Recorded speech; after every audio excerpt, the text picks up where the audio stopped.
Dear participants, I see that we are on time now for kicking off the microplastic analysis online course.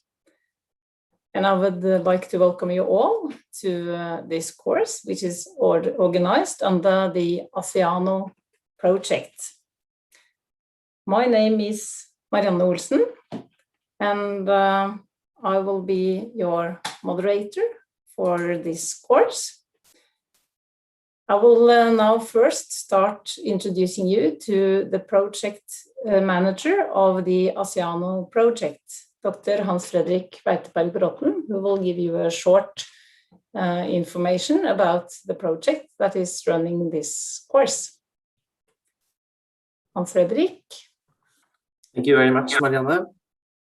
The Oceano project, or the Oceano-Norway Cooperation Project on local capacity building for reducing plastic pollution in the ASEAN region.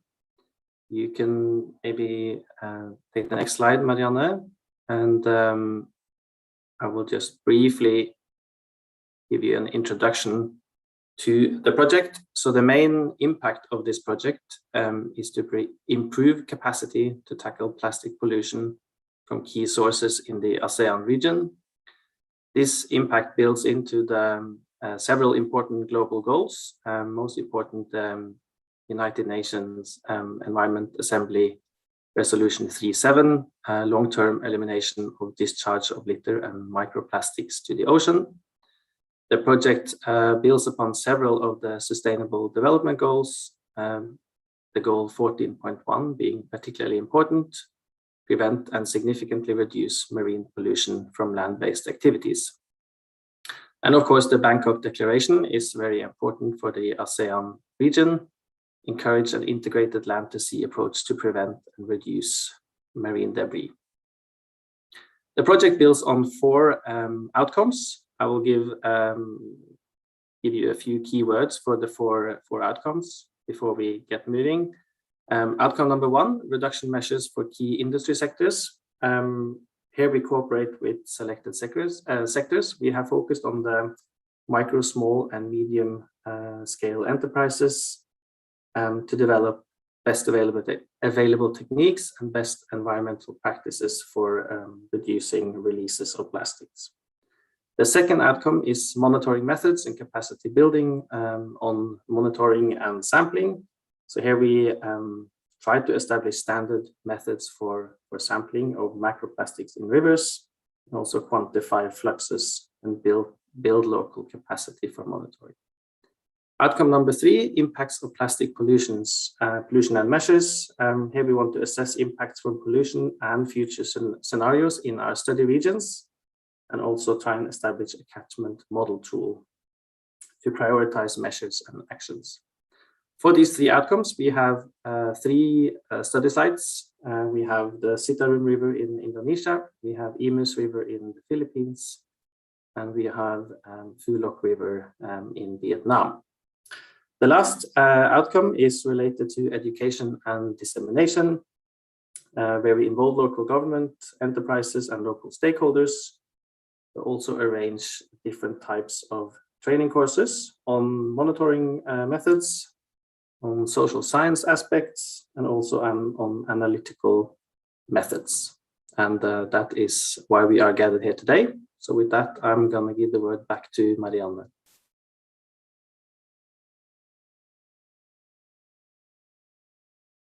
Okay, thank you, Hans Fredrik. As Hans Fredrik said, this course is a part of the Oceano project, and the Norwegian Institute for Water Research is working together with the partners in the ASEAN countries on this. There has been another course, an introductory course on microplastics that was organized last November in 2020, sorry. And this course is available for you to watch on YouTube. NIVA, our institute, has also produced some demonstration videos, and they are also available on YouTube. the QR code here takes you directly to the playlist for these 9 videos that are giving you introduction to the workflow of microplastic analysis. These videos will also be referred to here today as we move through our presentations. This microplastic analysis course is building upon the first introductory course. We are now moving more into details on how to deal with different matrices, different kind of samples, and also how to do different kind of characteristics using various instruments. We are not dealing with food or feed stuff. We are dealing with environmental samples. The presenters, they are all from the Norwegian Institute for Water Research. And I will give you an overview of who you will be meeting later today.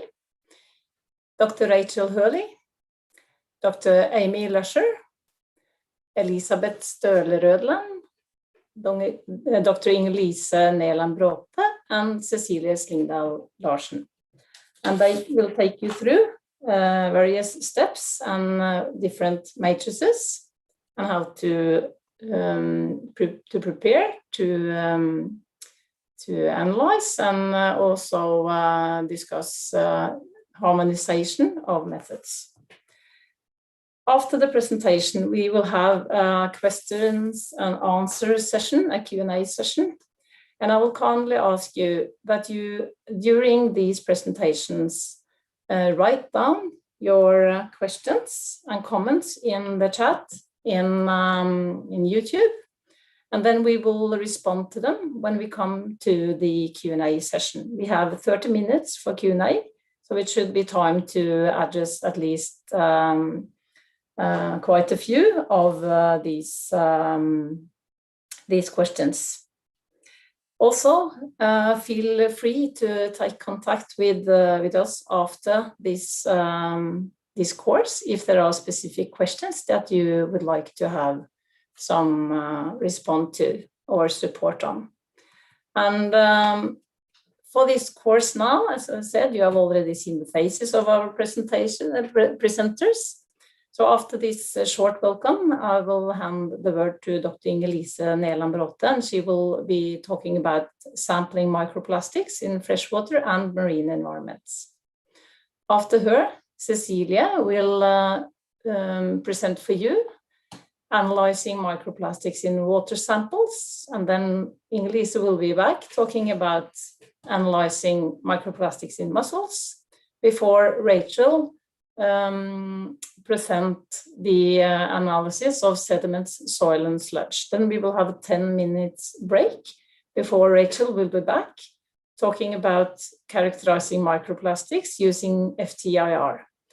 And then Elisabeth will talk about Pyrolysis GC-MS before Dr. Amy Lusher present to you how to, different perspectives on harmonization of microplastic data.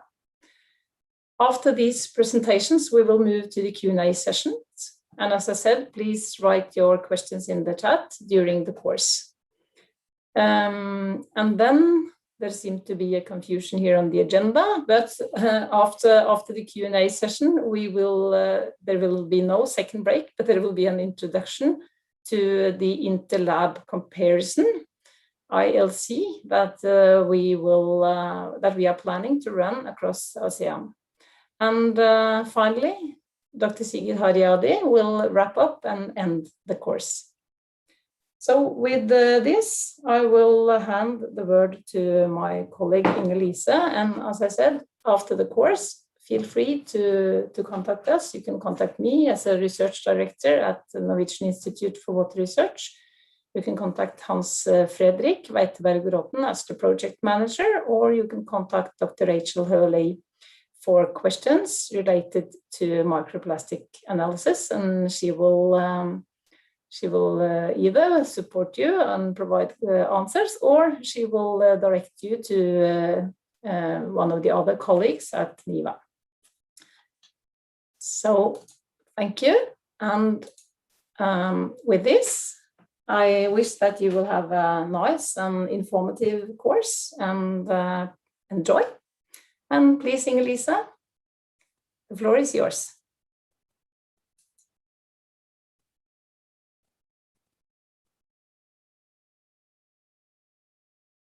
If you're talking now, Alyssa, I think maybe you will need to unmute, since we can't hear you.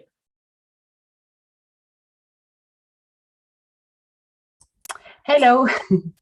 There you are. Okay, Yes, Alyssa. I'm going to share my presentation again.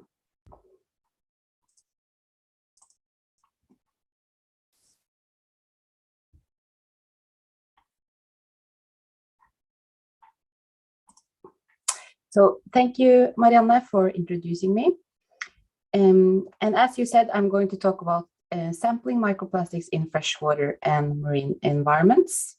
And since I am the first speaker of today, I'm just going to give a brief background of what actually a microplastic is and where you can find it in the environment, so we can understand how and why we are sampling.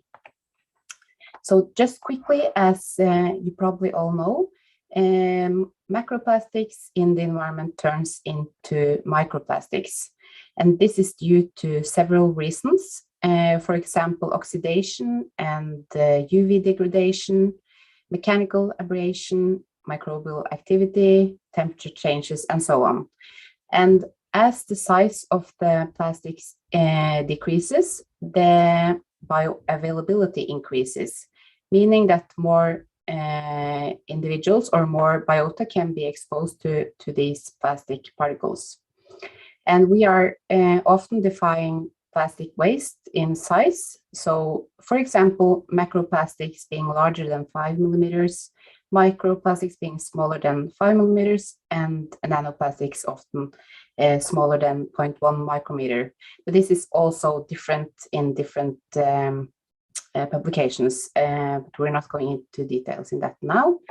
But in addition to macroplastics, which is probably the biggest source of microplastics, there are also a range of other sources and pathways of microplastics, such as urban runoff. And this leads to a lot of different microplastic particles when it comes to size, shape, and polymeric composition. And different microplastics are found in different parts of the aquatic environment. For example, lighter polymers such as polyethylene and polypropylene, they will float when they are clean in seawater.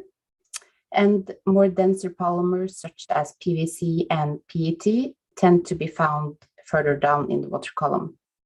But also by time, it is thought that lighter polymers such as PE and PP will become denser due to biofouling, for example, so growth of organisms, and then go further down in the water column.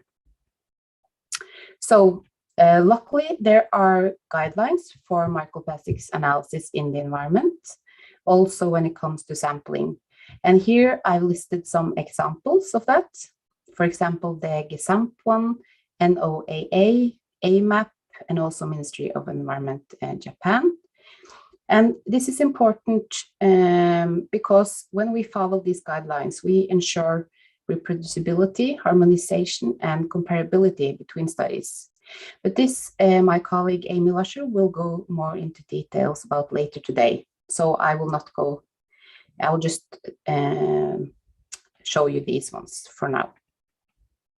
So there are many matrices one can measure microplastics in, and today I'm going to give examples of water, sediments and soils, and biota. But there are also others, such as Marianne mentioned, food, and also air, for example. But today I'm going to focus on these three. That's the ones we have the most experience with, and also where you find a lot of microplastics. So when we talk about water, it's a really diverse type of matrix. You can have overflow in a city, or and also you can have wastewater effluent or so effluent from wastewater treatment plants. It is also rivers you can sample, or you can sample in lakes and coastal environments. And also you have clean or quite clean water samples, which can be drinking water, for example. For sediments and soil, you can measure microplastics in coastal sediments and beach sediments, and also in soils on land. And when it comes to biota, there are several different types of biota one can measure microplastics in, such as different types of fish, their gut often, and also fish, for example, if they're bycatch or when they are ridding themselves of their gut content. So we have non-invasive methods. You can also handpick bivalves, such as mussels, and also sediment-dwelling worms, such as polychaetes. These are examples. And there are many different techniques available for these matrices. Water, it's common to use plankton net, or sometimes used. For example, zooplankton, that is around 200 micron. You have manta trawl, which is often 333 micron, but you can get them in all sizes almost. You can also use high volume pumps, and then there's a range of different sizes, from down to 10 micron approximately, and up to several millimeters. For sediments and soils, it's common to use sediment core or a grab, and you can also use spatula to take out the sample you need from soil. For biota, you can use bycatch, which is a really nice thing. And you can also simple hand picking, or also from grab if you're taking sediment dwelling polychaetes, for example, and then also trawling for fish. So there are considerations needed for all matrices, and you need to think about what's the goal of your study. Is it for monitoring purposes? Is it source tracing? What's your research question? Is it social science, or is it other? And often it is a combination. But it is important to note that it's not one matrix that can give the full picture of microplastic abundance in that specific environment. You did several, as I showed earlier, it will distribute differently in the environment depending on their, for example, their chemical composition. And to get meaningful data from the analysis, you need to consider all parts of sampling. And I will go more into details of that now. So you need to think about your contamination precautions. The instruments need to be clean, and you need to use as little plastics as possible. You should include atmospheric controls and field blanks. And the reason why we need to include atmospheric control is that there are often fibers in the air around us. And when you're sampling, it's good to have a jar with water, which you open for the same amount of time as your sample is exposed to air. So then you can know how much is actually being added from the air around and not from the sediment, for example, itself. You also need to think about the representativeness of sampling, because microplastics are not evenly distributed. You also need to think about having replication. If you're doing statistical analysis, you would need a minimum of 3 to 5. But for bulk water samples, if you're sampling huge volumes of water, it's not always possible to have replication. And you need to think about your equipment. What's your mesh size? Because the mesh size will define how small microplastics you are analyzing.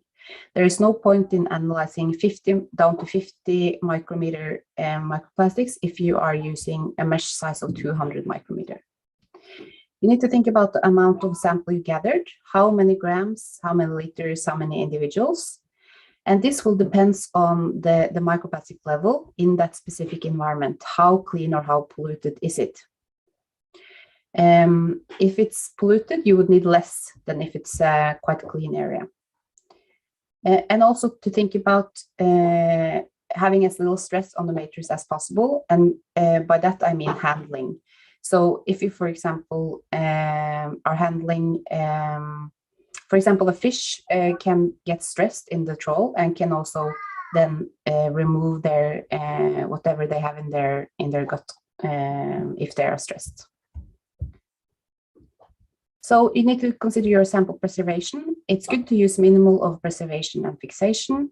And if you're using solutions, they need to be microplastic free, so be pre-filtered. Also, the sample storage, should it be kept cold or should it be kept frozen? That's important to consider. And now I'm going to go a bit more into details of water samples. So as I said, the mesh size will give the lower size cutoff, but you also need to consider the clogging of equipment versus the analytical limitations, because the smaller mesh size you have, the more likely you are to clog the instrument with organic material. You also need to think about how much volume you're sampling, and by using, for example, a flow meter, so you would know if it's 10 liters you've sampled or if it's 1,000. You need to think about the inlet of your water sampler, the position in the water column, because as I said earlier, different microplastics are found in different parts of the water column. So you need to think about, am I having the top layer or further down? And also different water bodies need different consideration, because a lake is very different from a coastal environment. So specifically for seawater, as an example, surface net sampling is often recommended. And this is due to you can achieve a high volume. It is many mesh sizes available. They're often easy to deploy. And it's a lot of other studies, so they're comparable. But it's important to note that there are more than one method available for also coastal environments. So, for example, high water samples through pump systems. And you also have complex water samples, such as water samples with a lot of algae, so with a lot of high organic content. But there are methods to get around this. And also water samples such as effluent or inlet of wastewater treatment plants, where you need to sample them in a different way. So these are quite complex. And for water samples, Cecilia is going to explain more about this afterwards. So sediments and soil, you need to plan the sampling position because, as I said, microplastics will not be evenly distributed. And plastic particles are likely to sediment where sedimentation rates are high. You need to consider the amount of material needed, if it's a polluted area versus a pristine or a cleaner area. And grab or core for sediment samples is often used. You do not need to consider the mesh sizes here as with water samples unless you're sieving in the field. And it's good to include other parameters such as grain size if possible, because that can sometimes be a benefit when you're analyzing the data to see if it's any correlation. When you're sampling biota for microplastics analysis, you need to think about that different biota represent different parts of the environment. For example, you can have surface feeding seabirds, or you can have sediment dwelling worms. They are exposed to microplastics in different ways. And biota can rid themselves from microplastics when they're stressed. And that can also happen if you put them in ethanol as a fixation. So try to avoid fixating them. Avoid introducing microplastics through, for example, a trawl when you're catching fish. And it's important to have enough replication, since there can be a large individual variation for biota. And if possible, it's good to standardize the size of individuals as much as possible. And you can either analyze microplastics in whole organisms or part. And since microplastics often is found in the gut, for example, of fish, it can be sufficient to analyze their intestines and their gut. And it's important to consider ethical considerations, and it's nice to use non-invasive methods such as stomach content of birds. So to summarize, there are several guidelines for sampling of microplastics available, and this enables reproducibility, harmonization, and comparability between studies. Sampling of microplastics can be challenging due to the heterogeneity, patchiness, and contamination risk. And one matrix cannot give the full picture of the microplastic abundance in a certain environment. Examples of suitable matrices are water, sediment, soils, and biota.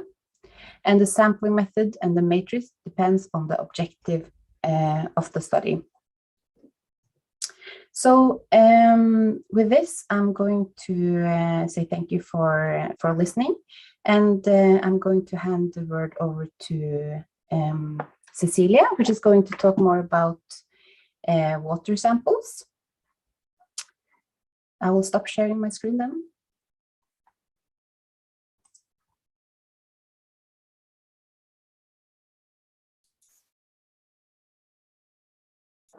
Thank you, Inge-Lise, and Cecilia. I'll also remind you of turning your, or unmute, so that we can hear that you are audible.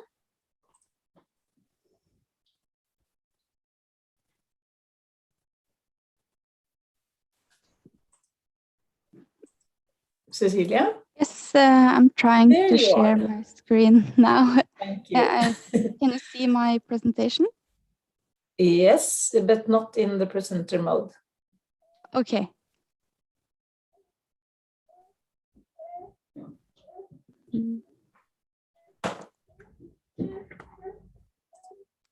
Try. So if you move down to your right corner, to the right, one more, then I think you will be just. Which one? You're almost there. This icon, yes. Slideshow? Okay. Yes. There you are, Cecilia. We can hear you and you can see your presentation. So there you go. That's good. Thank you. Yeah, my name is Cecilia Thingdal Larsen, and I will talk about the microplastic analysis of water samples. Inge-Lise's presentation was about the sampling, so I will go directly to sample processing, which would be the next step after collecting the water samples. As Inge-Lise mentioned in her presentation, there are different types of water samples, and it varies from drinking water to seawater, fresh water, and wastewater. Drinking water is the easiest to analyze in terms of sample processing and the expected amount of microplastic particles. Seawater and fresh water can be easy to analyze if there's a low amount of organic material. And this depends on the time of year the water was sampled and the sampling location. The amount of microplastic in wastewater is expected to be higher than seawater and fresh water. And the effluent is expected to have less microplastic particles than the influent, as some particles could be captured by the processes in the treatment plant. And over to the sample processing. If you have clean water with no visible particles, it may be enough to just filter the water onto, for example, a glass fiber filter. And the QR code shows a training video on how to filter clean water. The filter you use for the filtration depends on the method you will use for microplastic identification where you confirm whether it is a synthetic polymer or just natural fibers or just particles. And Rachel will talk more about this in her presentation. And she will talk about the use of FTIR to characterize microplastic. When filtering fresh water, seawater, and wastewater, there's a chance that the filter will clog if the water contains a high amount of organic material. It is therefore necessary to add a digestion step before filtration of such samples to remove as much as possible of the organic material. And as Inger-Lise mentioned in her presentation, it is important to carefully plan the sampling. If you expect to find a very high amount of microplastic, it may not be necessary to sample large volumes of water, but it is necessary if you expect to find low number of particles. To avoid spending a lot more time on the sampling than needed, or avoid collecting too low sample volumes from many different locations, it could be a good option to collect a sample and do a test before completing the whole sampling. And due to the high volumes that are often needed, it could be necessary to do a volume reduction to avoid the dilution of the chemical used for the digestion. This can be carried out by using sieves. And if you use only one sieve with a small pore size, there's a chance that the sieve will clog or that the water flows through the sieve very slowly. And to avoid clogging, one option could be to use more than one sieve with different pore sizes. And for the digestion step, you can use, for example, 10% potassium hydroxide, and a sample with the added potassium hydroxide could be placed in an oven or an incubator at 40 degrees to make the reaction go faster. A higher concentration or temperature should be avoided, as this may affect the microplastic particles. And after the digestion step, the sample can be filtered.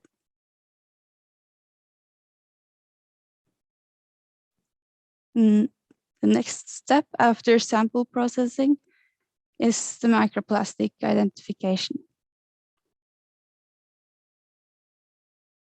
I will not go into any more detail about this part, as Rachel and Elizabeth will talk about the further analysis using FTIR and Pyrolysis GC-MS. The visual identification can give you information about the morphology of the particles, but you can't know for sure if it is synthetic polymers. And this QR code shows a training video on how to do the visual identification. Chemical characterization with FTIR or Raman, or chemical quantification with pyrolysis can give you the results on the type of polymer. And the upper picture shows potential microplastic particles on a glass fiber filter. And you can see that a lot of the fibers looks like they could be microplastic fibers. And the lower picture shows a FTIR spectre of an acrylic fiber. And next is the contamination control. There are microplastic particles everywhere, in the air, in clothes, equipment, etc. And it is therefore very important to include field blanks during the sampling, which Inger-Lise also mentioned, and also procedural blanks when the samples are being processed in the lab. It is also important to work in a clean lab, and the analyst should wear a lab coat made of cotton and clothes made of natural fibers. and the sample processing should be carried out in a laminar flow cabinet or a fume hood. This is especially important for the samples that is expected to have a low amount of microplastic particles, to be sure that the microplastic you find is actually from the water samples and not contamination during the sampling or from the lab. And that was all from me. But thank you for listening. And next up is Alyssa again, and she will talk about how to analyze microplastic in mussels. So I'll stop sharing my screen now. Thank you so much, Cecilia. And I'm going to share my next presentation.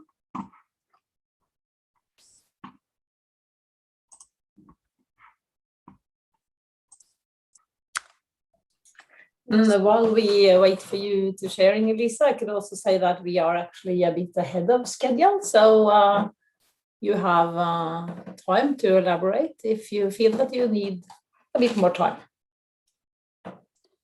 Okay, that's good. Can you see my presentation? All is good. We can see you and hear you. Good. So now we are moving from water and into a bit more complex matrix, so microplastics, and more in details on how we are analyzing microplastics in mussels. So mussels, they are suitable for investigating microplastics in coastal habitats. And a good thing with mussels is that they are used for monitoring of environmental pollutants already. So we have a lot of data of mussels. And they can act as a bioindicator, it's supposed to say there, and it will give indication of levels and types of microplastics at that specific site. Mussels, they filter large volumes of water and they up-concentrate the water samples. So they tend to give us levels above detection limits. So as Cecilia is describing the water samples that you sometimes need very high volumes, this is not always the case for mussels. It depends on, of course, the location though.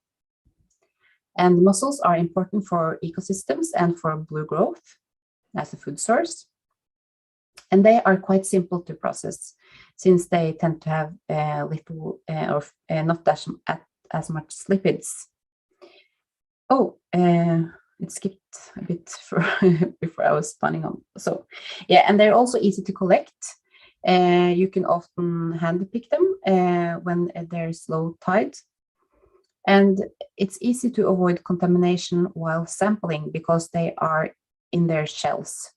And we are not analyzing for blue mussels with their shells.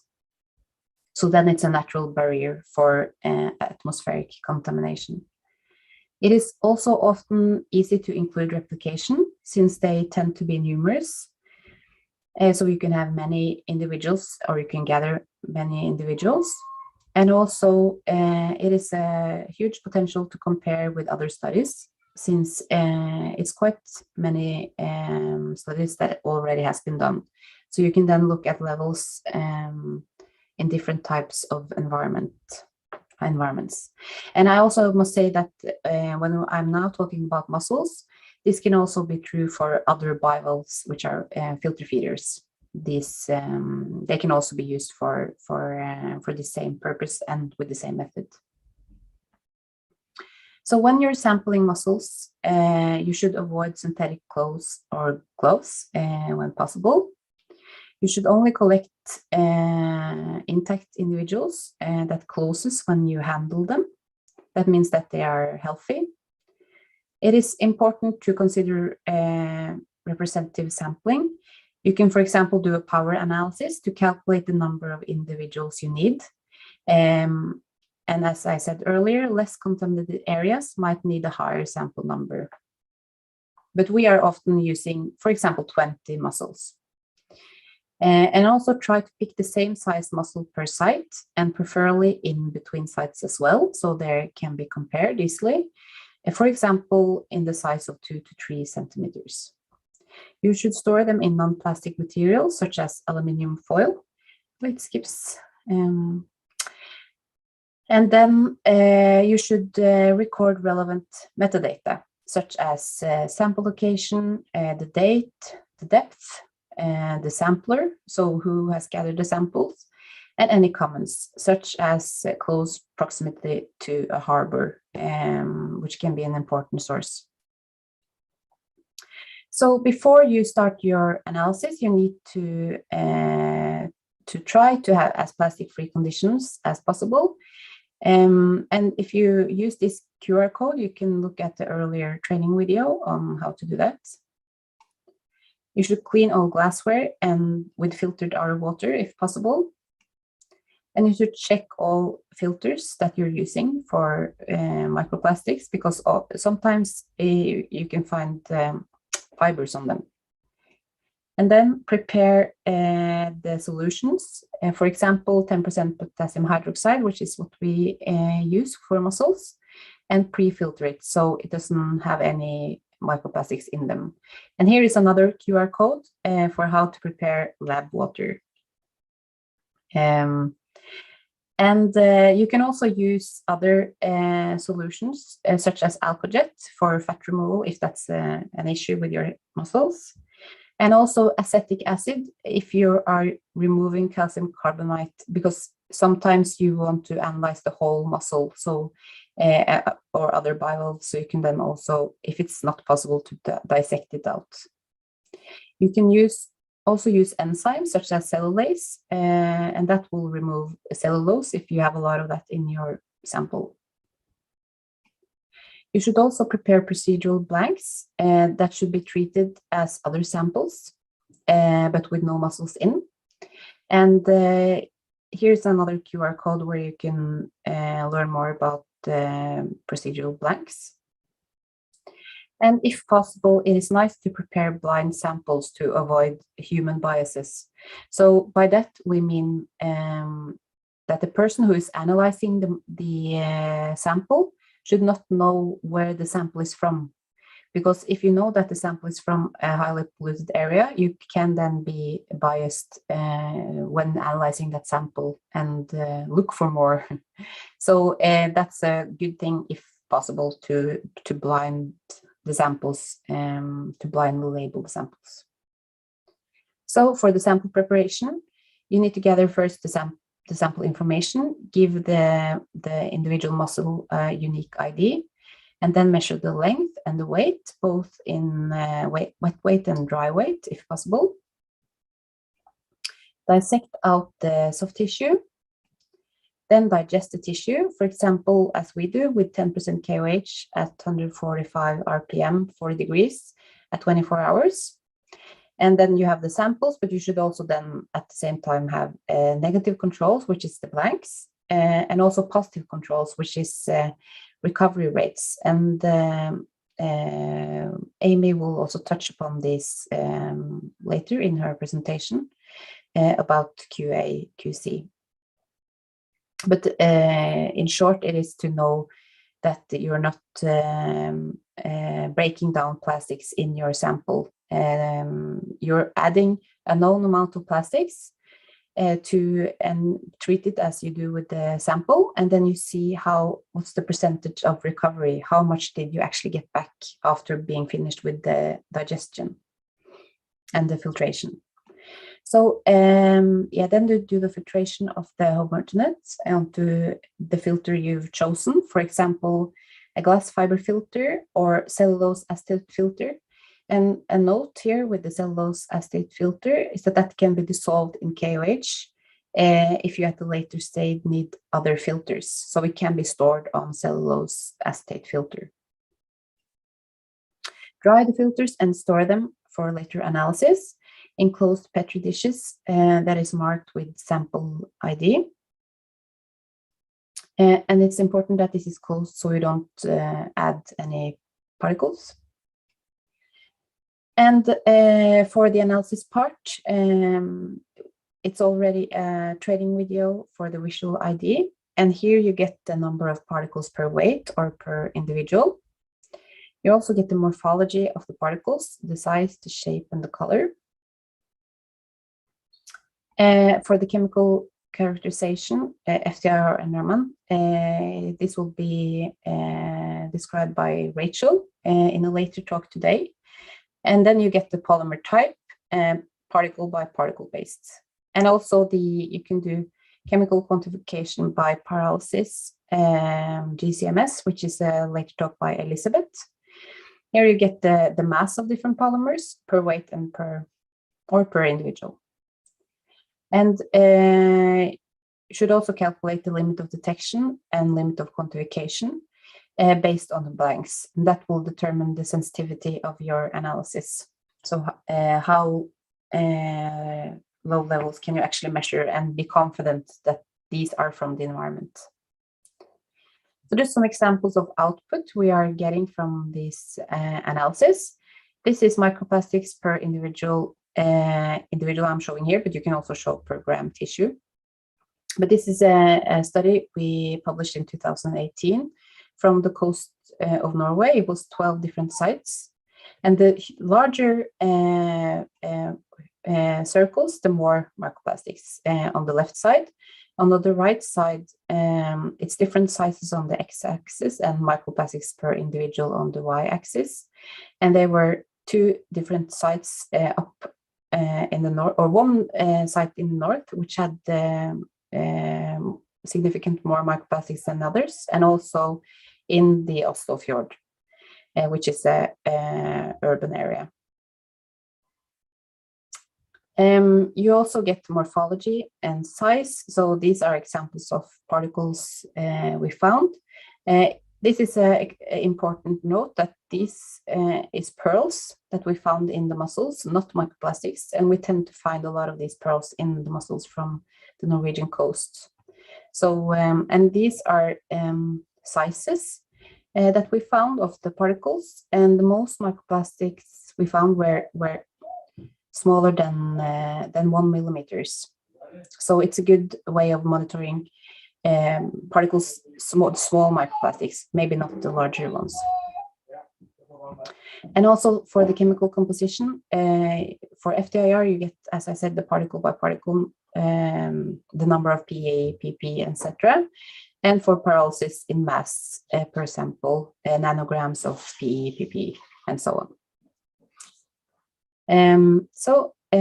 To summarize, mussels can be useful to investigate microplastics abundance and composition in coastal environments. Likely also other filtrating bivalves can be used in the same way.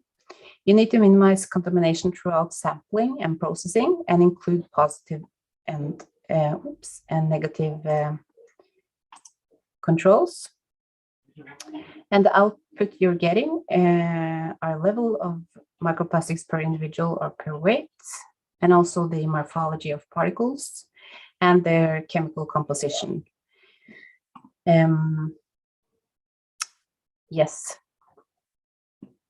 So I'm going to stop, share my screen now, and give the word over to Rachel Hurley, which is going to discuss sampling of sediment soils. Rachel, the floor is yours. Thank you very much. And sludge, I'm sorry. Yes, and just before you start, Rachel, just a second, just before Rachel start, I would very much like to welcome new participants, because I see that there are more and more people joining the course. That's very nice. And I will also then remind every participant that it's possible to raise questions. Please do so by writing your question into the chat in the YouTube channel. And we will come back to these questions later in the Q&A session when all the presentations are done. So then, Rachel, the floor is yours, and we are still a bit ahead of schedule, so you have plenty of time to present your slides. Here you go. Yep, excellent, thank you. Yes, so hello everybody. Great to have so many people here. We'll now move on to another type of environmental matrix. This time we'll be talking about some different solid matrices, including sediments, soils, and sludge. So solid matrices are samples that include essentially a mineral component. So there is a mineral component in the matrix. They differ again from the water and the biota that we've already discussed today. And along with this, they bring their own sort of unique challenges associated with the processing and the analysis in order to determine the microplastic content. Some different examples of solid matrices include, for example, river sediments, beach sand, sediments from the sea floor, soils, for example, from agricultural areas, and also sewage sludge. And many of these different sample types have the potential to be quite highly contaminated by microplastics. And in fact, many of them have formed the basis of some important papers within the microplastic research field and have been identified as important zones for accumulation of microplastic in different environments. So it's actually quite important that we know how to analyze these samples effectively and efficiently. We've already heard a little bit today about the sampling. I'll just reiterate some of this for the solid matrices specifically. As Alyssa has already described in detail, there are many different techniques for sampling solid matrices. These depend on the environment that's being sampled, as well as the specific research objectives. It's important that all of the sampling that is undertaken, it should consider the concept of representativeness. And this is both in terms of the sample being representative of the environment that it's sort of being selected to represent, but also that the sample size or subsequent subsampling size is appropriate then in terms of the microplastic content. So that we're not sampling so much material that we have many thousands of microplastics in our samples, but we're actually having large enough samples that we have enough microplastics for statistical robustness and to be representative of the microplastic levels in that environment. And again, back to the same point of contamination control, this is important to reiterate throughout the workshop today. It is important for all sampling techniques, and that also goes for sampling solid matrices. So we need to follow the same kind of contamination reduction procedures, for example, by avoiding the use of plastics where possible, and also wearing natural fiber clothing to reduce contaminating our own samples. So we can kind of roughly divide these different types of solid matrices into two broad categories. On one side, we have very simple solid matrices, and these are samples that contain, for example, just a mineral component and then the microplastics that we're looking for. And then we can see some increasing complexity before we end up with some very complex solid matrices. And these complex solid matrices refer to samples that contain many different components, including microplastics and that mineral component that kind of earns it the solid matrix status. So we have this diagram here just sort of giving some examples of some different solid matrices and where they fall in terms of this complexity spectrum. So if we were talking about quite clean sand, this would be considered a pretty simple solid matrix. And we get some increasing complexity when we end up with some larger pieces of organic debris, for example, or perhaps some smaller sort of fine-grained particle types in that mineral component that could add some additional challenges in terms of the sample processing.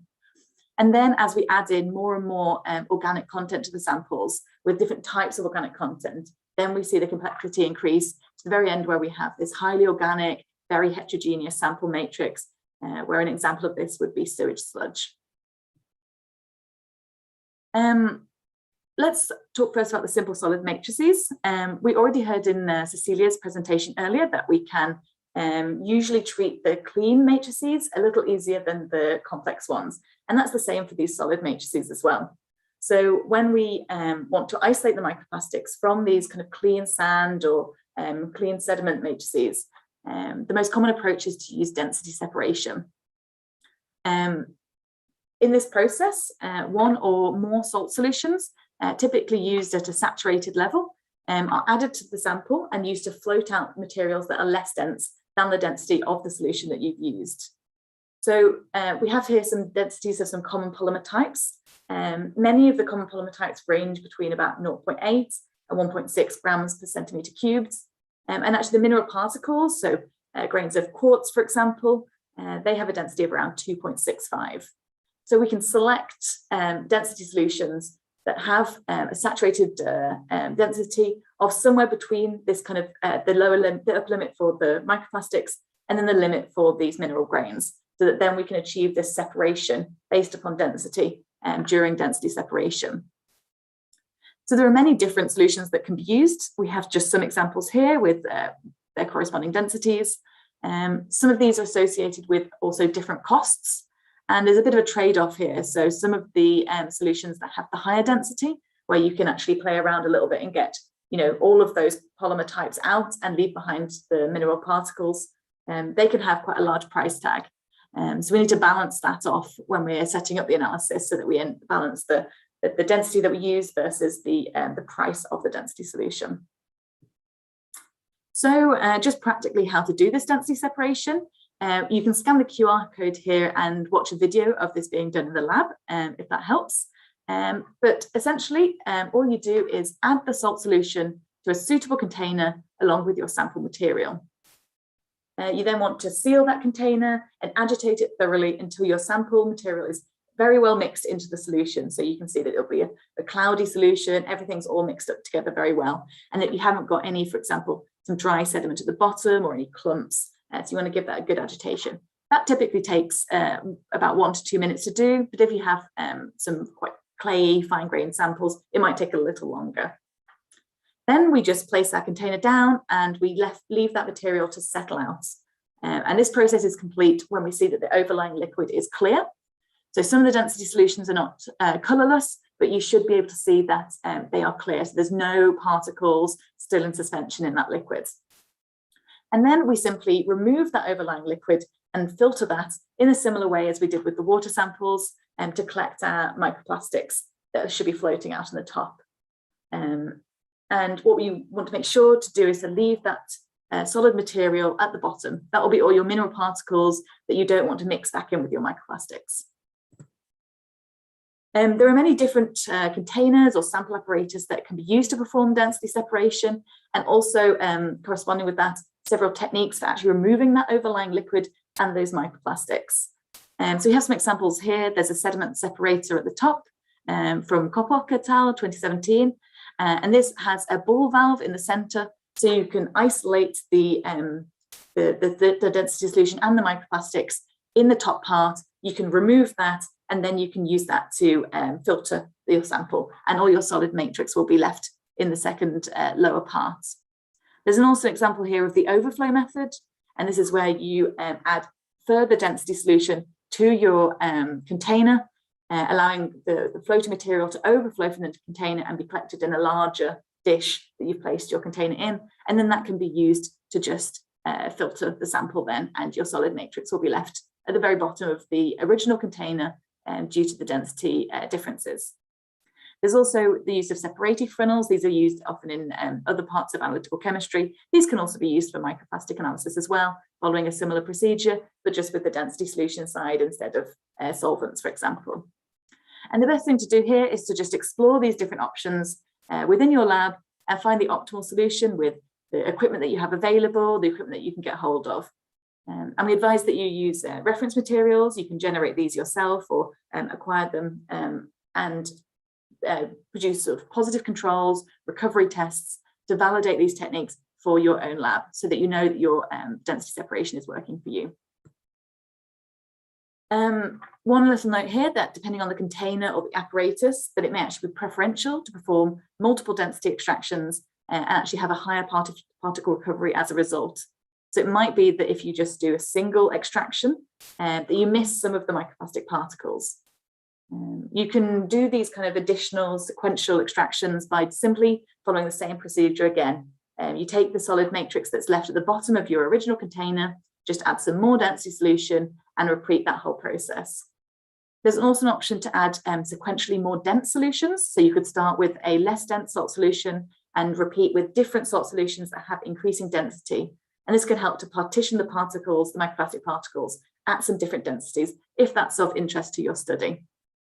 Again, it's encouraged to test this in your own lab using reference materials and the different salt solutions and containers that you're trying out to make sure that you get good particle recoveries.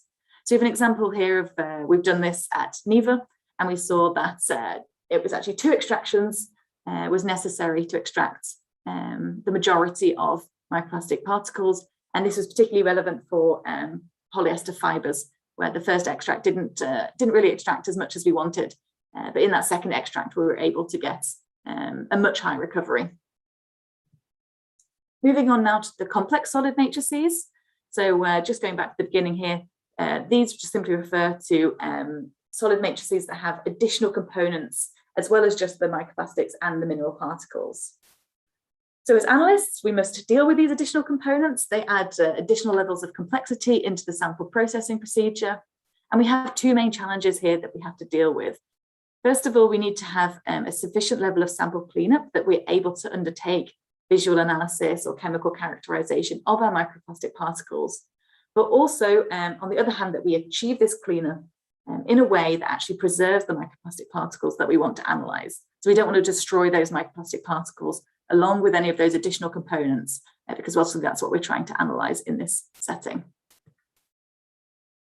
So when our sample contains more than just sediments and microplastics, we can't just use the density separation alone. We need to add additional steps instead. Many of the additional sample constituents that could be present in complex solid matrices, for example, organic material, they actually have a similar density range as many of the target polymers. So if we add the density solution, they're just going to float out along with all the microplastics. And as you can see from this diagram here, this organic material or these additional components could coat or conceal the microplastic particles, and that could make the visual analysis and the subsequent chemical characterization much more difficult, and in some cases actually impossible. It's important when we're talking about organic material that we know that it's not just one single substance. Different samples can have different types of organic material, and also that organic material can be in different forms or states. So we can have our sample here with just the mineral component and also the microplastic particles, but there could be many different types of organic material. Here are just a few examples of different types of organic material that could be present. Many of these, all of these, and in combination, they can interfere with microplastic analysis, and they can do so in different ways. And as we mentioned earlier in the presentation, more complex matrices will have more of these additional components that we need to deal with. And many of these actual different types of organic material, they actually need to be treated in a different way if we want to achieve optimal sample cleanup. That's kind of another problem that we need to deal with when we're developing these procedures to handle complex solid matrices. So the step we need to take is organic matter removal. The aim here is to remove as much organic material as possible, and kind of the compromise that we tend to fall at is as much reduction in organic material as we can achieve. This organic matter removal process will depend on the type of organic material that is present. And you might want to define this in some way. If you know a little bit more about your sample type, you can then kind of have some insights into what procedure might work best for you. There are several studies that have been published that have tested many different methods for many different sample types, and they also report different degrees of sample cleanup. So you can take a look at the literature for inspiration about what procedures might be useful. I'll give an example here of two related procedures that have been validated for use in complex solid matrices. We have another QR code here, so you can scan this and see a demonstration of this process in a lab setting. First of all, we have digestion using hydrogen peroxide. For this process, you would weigh your sample into a conical flask. You would add a small amount of 30% hydrogen peroxide to your sample. That small amount will depend on the original sample size that you're working with. And if necessary, you might need to warm your sample to 40 degrees Celsius in order to get the reaction going. The hydrogen peroxide will react with the organic material in the sample and digest that and remove it. You want to continue adding additional small amounts of hydrogen peroxide until you see no further reaction with that addition with your sample. Another option is digestion using Fenton's reagent. This is a very similar procedure. It also uses hydrogen peroxide, 30%. But in this case, we actually add a catalyst solution, which is based on ferrous sulfate. And that can be used to speed up your reaction and also deal with some of the more resistant organic material types that could be in your sample. So for this process, once again, you would weigh your sample into a conical flask and add a small amount of 30% hydrogen peroxide. You then add the corresponding amount of catalyst solution, and then you should start to see a reaction occur. This reaction is exothermic, so you might want to have an ice bath ready, because if your samples exceed 40 degrees, you should transfer your samples to the ice bath just to keep them around that 40-degree mark. This reaction has the potential to go up to 90 degrees, which can degrade some polymer types. And also actually 40 degrees is the optimum temperature for the Fenton's reaction. So it's good to keep your samples at that temperature for both the reaction and the particles that you're trying to analyze. And then, as with the hydrogen peroxide, you want to add additional units of peroxide and the catalyst solution, again, until we see that there's no further reaction. Just some additional tips here for when we're dealing with very complex matrices. So the more complex they are, the more likely they are to require Fenton's reagent instead of just hydrogen peroxide alone. And it might be that you need to add, you need to complete this process for a longer duration. So adding more units of hydrogen peroxide and catalyst solution until all of the organic material has been removed. You should be cautious of some potentially violent reactions. This could be, for example, quite energetic foaming, because this could lead to some sample loss. You might have some overflow from the sample container. So the tip here is that you should add the reagents slowly and just start with a little at a time, so you know what sort of reaction you can expect from your sample. If your sample has a high pH, you might find that from Fenton's reagent that some iron hydroxide might form. These just look like the small kind of orange dust that appears in your samples. This can be removed once the process is complete. You want to simply just acidify these slowly with a gentle acid, such as oxalic acid, a diluted acid, and just some gentle acid agitation, and you'll just see these hydroxides dissolve again. So you want to make sure that the acid is not too strong, because that could also affect the particles, and just keep that process slow and gentle. So these procedures, they have been validated for use with complex solid matrices, and this has been confirmed to have a high recovery of microplastic particles that actually had a range of different sizes and shapes. So you can scan this QR code here to see the paper itself, and this includes some more specific instructions about, for example, how to make the catalyst solution and some recommendations for how much of the reagent you should add for different sample sizes. The paper goes through a kind of method testing procedure, and it shows that there is no damage caused to the microplastic particles when these procedures are followed correctly. This method is validated down to the size of 50 micron, which is kind of typically the limit for visual analysis. If you want to go lower than that, so for example, going down to small numbers of microns, maybe 10 microns, you may need a higher degree of sample cleanup, and you may need some additional steps to do that. So enzymatic digestion is one potential solution. You could add some additional steps just to clean up some of those additional components within the sample. For example, you can use cellulase to remove any residual cellulose from your sample. I've mentioned this before, but I'll mention it again here. So any procedure that you use to remove organic material from your sample should also aim to preserve the microplastics that you want to analyze. So there are many different protocols that are used in different contexts, sort of outside of the microplastic research field, to remove organic material from different sample types. And some of these have been shown to degrade or actually completely destroy microplastic particles. And this is in their sort of physical properties, that we can see that there is a loss of those microplastics. But also when we did FTIR analysis, we could see that the changes that had occurred in the surface of the particle led to a misidentification. This would actually result in incorrect results if your procedure is not well defined. So moving on to the next steps, once this organic matter removal process is complete, you simply follow the steps for density separation as with the clean solid matrix. Once the organic matter removal is over, you have converted your complex matrix into a simple one. So you can just follow that procedure. And we have the QR code here again, in case you want to check that out in a lab setting. Just a tip here that if you are using hydrogen peroxide, this can react with some common density solutions. So it could be advised to do a couple of density extractions using, for example, filtered water, which would be like a freshwater density extraction. And this can help to wash away any residual peroxide. So you should also just double check that for any of the procedures that you're following, to make sure that the different chemical reagents aren't dangerous when mixed. Just make sure that you're keeping that in mind.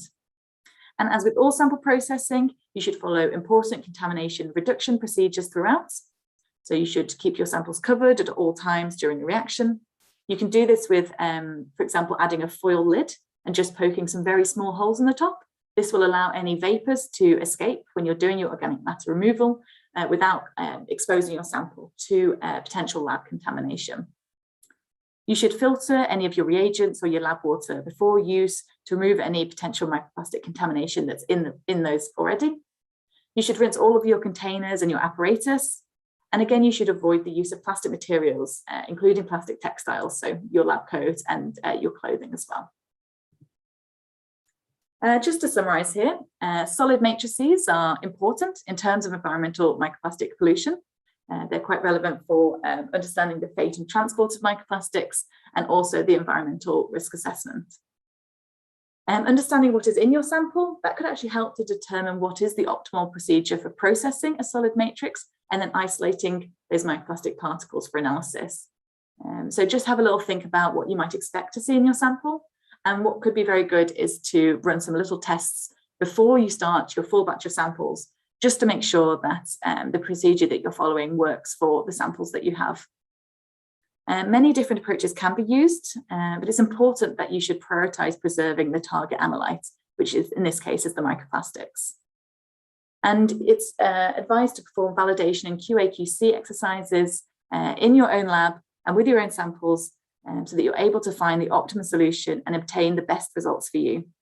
There's lots of different resources in the literature with lots of tips for many different sample types. There's a huge number of papers being published now which deal with microplastics and look for microplastics in a very wide range of sample types. So this is a great starting point for setting up your own procedures in your own lab. As was mentioned at the beginning of the presentations, we can't cover everything today. We're not covering, for example, food matrices, but if you're looking into that in your lab, you can find some papers that suggest some potential methods that you can use. It's still a developing science, so you can also bring in some expertise from outside of the microplastic research field and try out with the use of reference materials and recovery tests, some different methods as well to try and find some optimum solutions. So that's everything for the sample processing. We'll now have a short break. I see the time is now 12 minutes past 4. So we'll take about a 10-minute break and we'll come back at 4:25 to stick with the schedule. So 16:25 we'll see you back. We'll be talking about characterizing and analyzing these microplastics in terms of their chemical composition and confirming microplastic concentrations in your samples. Okay, thank you very much. See you soon.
Okay, I see that the time is now 25 minutes past the hour, so we will continue on with our programme for the workshop today.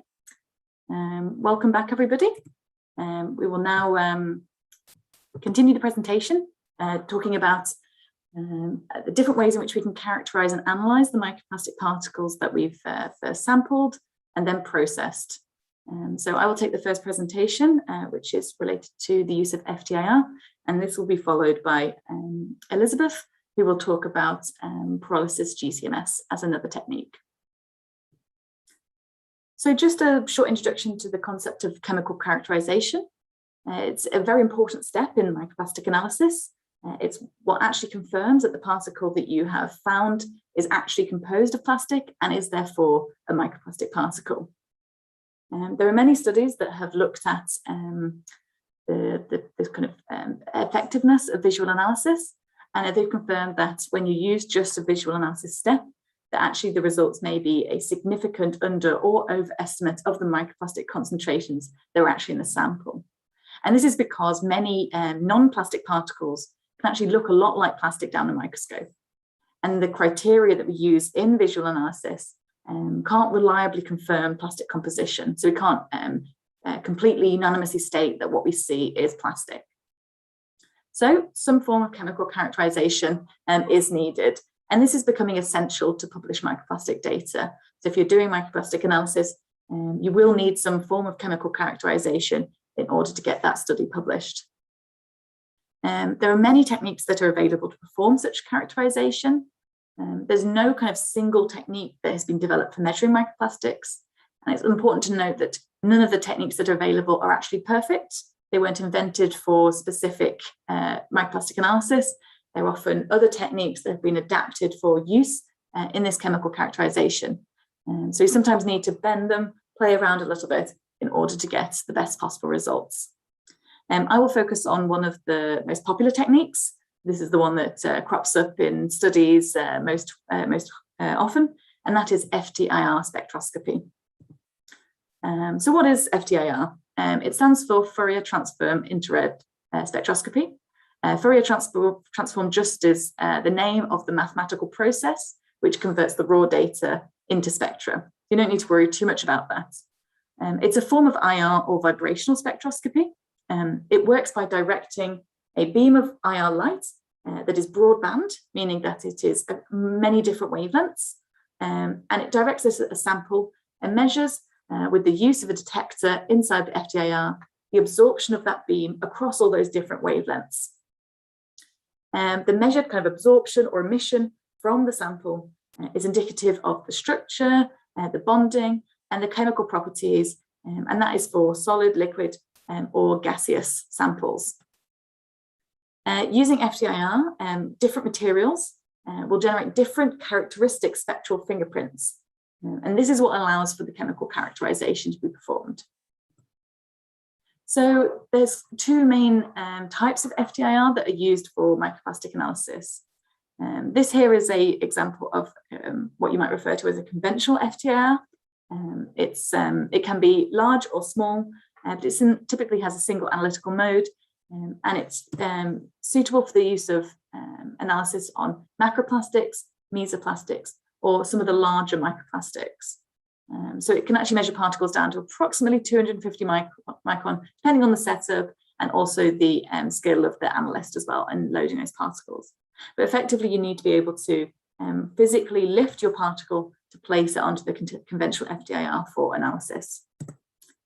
Here we have another example. This is a micro FTIR, and that simply means that there is a microscope attachment. So here we actually see a similar conventional FTIR on the right-hand side. This is a very similar setup to the first example I showed. You can see it's a little bit larger in size, and then connected to it, there is a microscope where we can actually then target some of the IR beam onto smaller particles. The kind of technological lower limit for this micro FTIR is 10 microns, but actually the lower limit will depend on, first off, the processing and sampling steps that you've undertaken, but also the different analytical mode that you select for analysing your particles. So I mentioned these different analytical modes. There's some examples here. They look a little bit complicated, but you don't need to worry too much about the top half of them. It's more about the bottom half in terms of telling them apart. So first off, we have transmission mode, and this is where the IR beam is directed through the sample. So there'll be an IR source at one side of the sample, and on the other side is the detector. So what is measured here is the absorption and what is then emitted from the other side of the sample. Next up, we have reflectance modes, and this is where we see that the IR beam is directed from the top. It goes at an angle towards the sample, and you need some sort of IR reflective surface for the IR beam to bounce off again. Once it goes through the sample, it'll go back through the sample and up to the detector for measurement. And then we also have ATR mode here. That simply stands for attenuated total reflectance.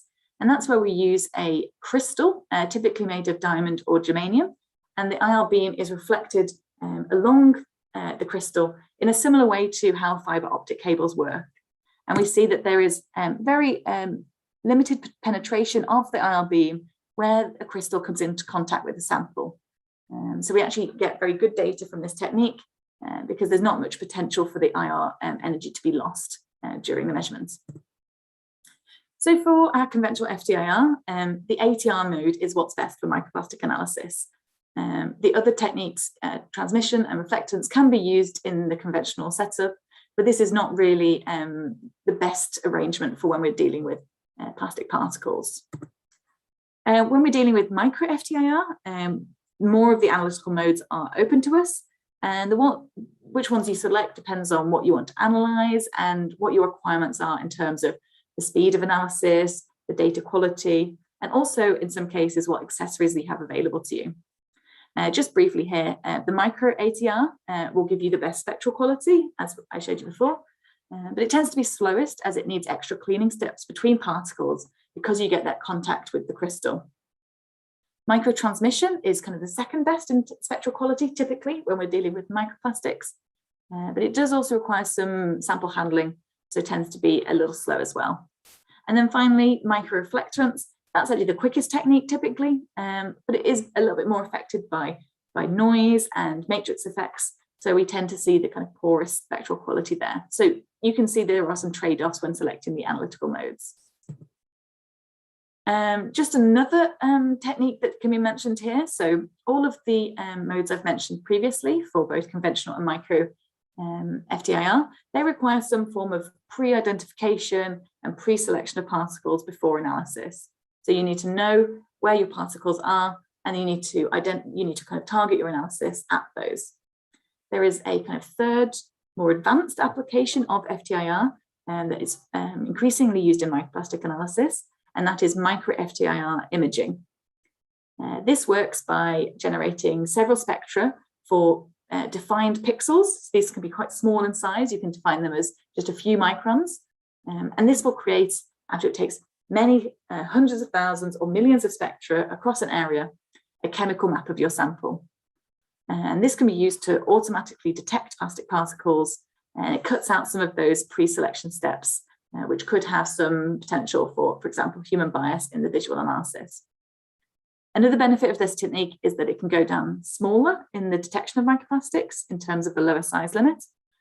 It's not really possible to go below 50 micron reliably with visual analysis, which is kind of an important part of this pre-selection process. So we can use micro FTIR imaging, cutting out that step, and we can go down to that kind of technological limit of about 10 microns. Unfortunately, the micro FTIR imaging is the more expensive technique, and so it kind of represents the kind of premium, more advanced option, but it is available out there for microplastic analysis. Just an introduction now to what FTIR spectra look like. This is an example of an output from an FTIR analysis of a microplastic particle. In this case, we're looking at the FTIR spectra for polyethylene. So I'm just going to break this spectra down and talk through the different components. Along the x-axis here, we have wave numbers. And these are the different wavelengths that the sample has been measured at, all the different wavelengths in that broadband IR beam. And this actually shows the full FTIR range available. It's also known as the mid-IR range, and that is from 4,000 to 400 wave numbers. On the y-axis here, I'm showing this spectra here now in percentage transmittance, and this shows peaks coming down from the top. So coming down from 100% transmittance, and we see the peaks coming down. There's also the option to show this in, for example, absorbance or some other units. In absorbance, we see the peaks coming up from 0. This is just a post-processing step. This just takes the same raw data and presents it in a different way. So once you have your spectra, you can change between these modes as you please. So you can see this is one's just in absorbance here. This is the exact same spectra, just flipped over onto a different y-axis. So in the center here, this is where your spectra will show up, typically with a fairly linear baseline at the top. Although if you have a messy sample, for example, or a very round, shiny particle, you might see some variation with the baseline there. When it comes to interpreting the FTIR spectra, it's the peak location, which is important. This is indicative of different types of bonds or interactions, different vibrations that occurs when the IR beam was directed at the sample. And this tells us about specific components of that substance, which can inform about the chemical composition. So it's the peak location, which is important to take note of. Also, the shape of the peak is relevant, whether it's a quite defined peak with a sharp end or a softer peak with a kind of more rounded end. That can also tell us a little bit more about the chemical structure as well. And finally, we have this region here from around 1,750, 1,500 wave numbers and down. This is the fingerprint region for polymer identification. So peaks outside of this area are still relevant, but we often see that this region here, this fingerprint region, is where there are a lot of peaks, and we can typically tell the polymers apart more easily in this area. In order to match a spectra to a polymer type, we need to use FTIR libraries. These are simply databases full of many, many different reference spectra that we can compare to our sample. This can be sped up using library searching algorithms. These are typically available within your FTIR software already. And these can use a score of similarity to quickly match your spectra to reference polymers. And so we can see an example here of a microplastic sample at the top and different reference spectra and their kind of corresponding kind of similarity scores decreasing down there. So you can see that the polypropylene is actually a pretty good match in terms of the score, and it corresponds pretty well with the sample at the top. Whereas chitosan at the bottom doesn't really match up with the peaks. There's a lot of different things going on in that spectra, and therefore there is a lower score. One important note here is that manual verification of library searches is often important. These are just mathematical tools, just searching for similarity. There's no chemical intelligence inbuilt. You definitely know more about your sample and polymers than the algorithm does. So it's important to check to make sure the results of the library search look correct. And there's some important aspects here that you can check to make sure that everything's looking good. So for example, we can see here that we have a microplastic sample at the top, and the highest score is polyamide 6,6, also known as nylon. But there's some important areas here with the peaks where they don't really match up. So we could already see that some of the patterns in the fingerprint region don't really look quite right. We can also see, for example, that the shape of the peaks is a little different as well. If we take a look at the next highest score, the chitosan, we actually see that there's some large parts of this spectrum that match up to our sample spectrum. And if we then remove those from the spectrum, if we kind of imagine the spectrum without those extra peaks in, we start to notice that many of the peaks look very similar to polypropylene. So what we actually have here is the same sample as before, but we have a dirtier sample. So there is some natural material, for example, chitosan, that is clouding the original polymer. And this is something that we need to pick out as part of the manual verification. Don't worry if this seems like quite difficult at this point. This is something that you will certainly build up competence in as you play around with the FTIR and as you build up experience. So this will soon become second nature to you once you've had a bit more experience. Now just talking through some of the practicalities of FTIR analysis. So it's important to state that before you begin processing any of your samples, right at the beginning of the process, you need to have your final chemical characterization technique in mind.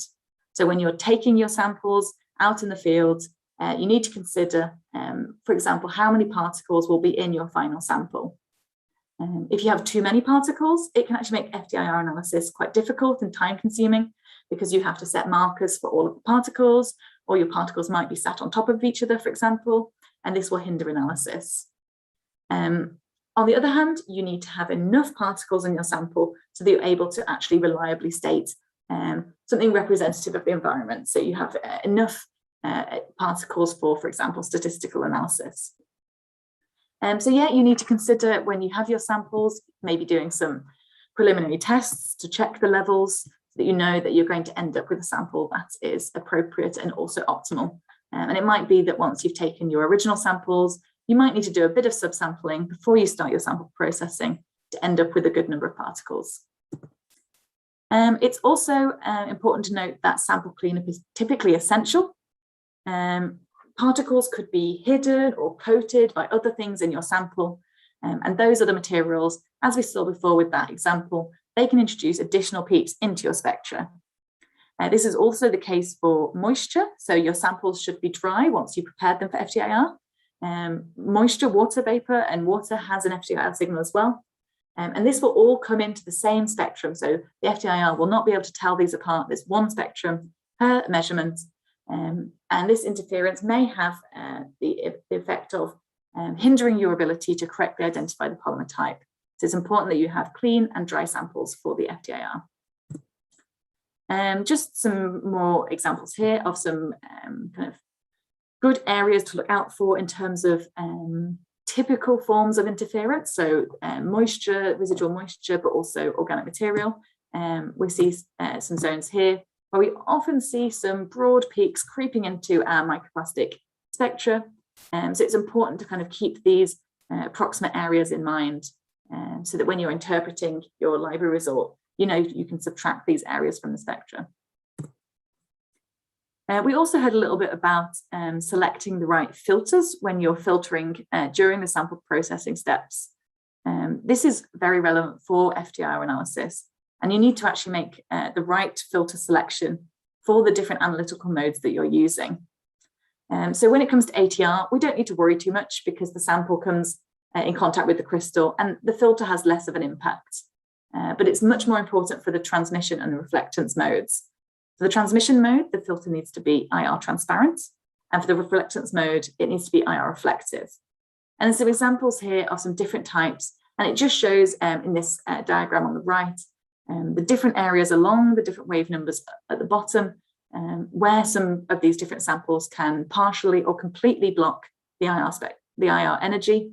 And so it might be that some of these filter types will completely block out the fingerprint region that is very useful for polymer identification and are therefore not really suitable for microplastic analysis using that technique. These filters have different price tags attached. This is also another trade-off that you want to consider, and this is part of the decision that you will make when you are selecting which analytical mode is right for you in your lab and for your samples. Moving on from the filters, it's also possible to use different accessories.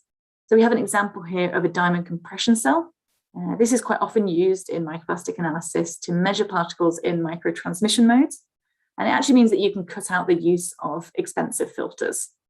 So you can transfer your particles directly from whatever you used for the original filtering and for visual analysis. For example, an inexpensive glass fiber filter, you can transfer them on the diamond compression cell and prepare them for the FTIR on there. And this can actually improve the quality of the spectra as well, especially for microplastic fibers. And finally, just as one of the last practicalities here, that FTIR can't measure everything. FTIR was not invented specifically for microplastic analysis, and it's not possible to measure absolutely everything that we're interested in analysing perfectly. Often you need to keep in mind that you might need to take steps to improve spectral quality. You might see that the spectrum you get for a particular particle is not very good, and the library searching algorithm is struggling to match it with a polymer type. In this case, we might want to reanalyze the particle for example, in a different analytical mode, or by cleaning the sample up a little bit more to improve the final spectrum. But one example of what the FTIR can't overcome and kind of improving the spectral quality can't really be achieved is car-tire particles. These are expected to be an important component of microplastic pollution, but the carbon black that is added to the fibers can actually absorb the FTIR beam, particularly in some of the wavelengths. So for tires with a high carbon black content, it will be no longer possible to correctly identify the polymer type. And actually what you'll see is a complete absorption spectrum instead. The carbon black content of tires is typically not known. So we can't really reliably detect all car tire particles that we might find in our sample using FTIR. And we need different techniques for this microplastic type. So just to summarize, FTIR generates data in the form of identification of polymer type. So what this means practically is that we have either pre-selected particles or we detect particles using our micro FTIR imaging, and then we produce count-based concentrations of microplastics. So this technique doesn't detect the mass of polymers or microplastics. It simply tells us that the particle we've measured is a certain polymer type. Something that's important here is harmonization and standardization. This is in terms of how we name the polymers and how we categorize them, how we go about the kind of the procedure for identifying the polymers and doing kind of that manual verification step, and then also how we report our FTIR data. So here, harmonization and standardization is necessary to improve the comparability of the data sets that are generated by different labs so that we're able to compare results from different studies. And finally, it's important to note that FTIR is not the only technique available for analyzing microplastics, and it's also not a perfect one. It does have a lot of value in terms of being able to quickly confirm and characterize a wide range of microplastics from a range of different environmental samples, but it's important to note that we often need to adapt, bend, or optimize this technique to get the best possible results. And we'll hear a little bit more about a different chemical characterization technique that can give us some different types of results next. So I will hand over now to Elizabeth, who will be talking a bit more about Pyrolysis GC-MS. Okay, I'll stop sharing my screen and then over to you, Elizabeth.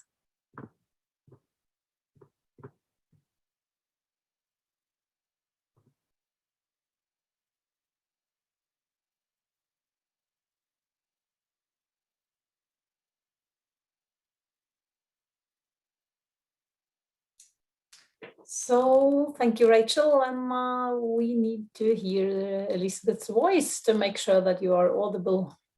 Are you there, Elizabeth? Yes, clear. Okay. We can't hear you, Elizabeth. Could you please unmute and turn up your microphone?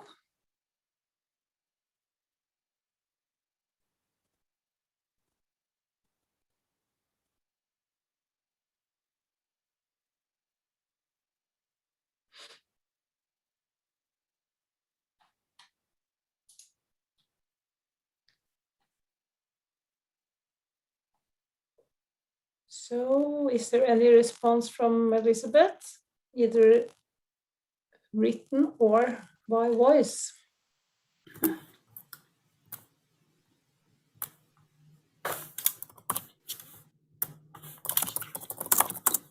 Elizabeth, I think maybe we can hear you now because I hear that you are typing. Can you hear me now? Yes, now we can hear you. Welcome, Thank you. Elizabeth. Okay, I'm very sorry for this delay. There was something wrong. No problem, we can hear you now, and if you also share a presentation, I think you're good to go. Yes. Yep. Okay, then let's continue. Okay, so I'm going to talk about analyzing microplastics using Pyrolysis GC-MS. So pyrolysis gas chromatography mass spectrometry, or in short just pyrolysis, is an analytical tool that we can use to both identify and quantify different types of organic compounds in samples. And in recent years, it has now been applied to microplastic research in order to detect and quantify the mass of polymers in different types of environmental samples. Here you see an example of this Pyrolysis GC-MS setup, and this is the one that we are currently using here at NIVA. And so I will talk a little bit briefly about pyrolysis today because we don't have time to go into all the details, but I will answer questions if you have some. But I will mention different types of samples where you can use pyrolysis. And typically it can be used on filtered water samples, both marine, freshwater, urban runoff, and snow, for example. But we need to be careful about the type of filters that you can use. So it needs to be, for example, glass fiber filters, steel filters, or silver filters, or possibly also other filters, but they cannot be made of any type of plastics. We can also analyze dry samples of, for example, sludge, soil, and sediment. We can analyze polymer samples, such as reference plastics, for example, or plastic waste. And we can also apply this to different types of organisms, such as mussels, fish, crabs, squids, and other organisms. Here's some examples of samples that we have analyzed here at NIVA. So these are 2 filter samples. One is with reference material, and one is a water sample. So you can see different types of particles that are present here, including some microplastic particles. And you can also use it on these reference plastics that you have in the bottom. Here is an example of reference plastics.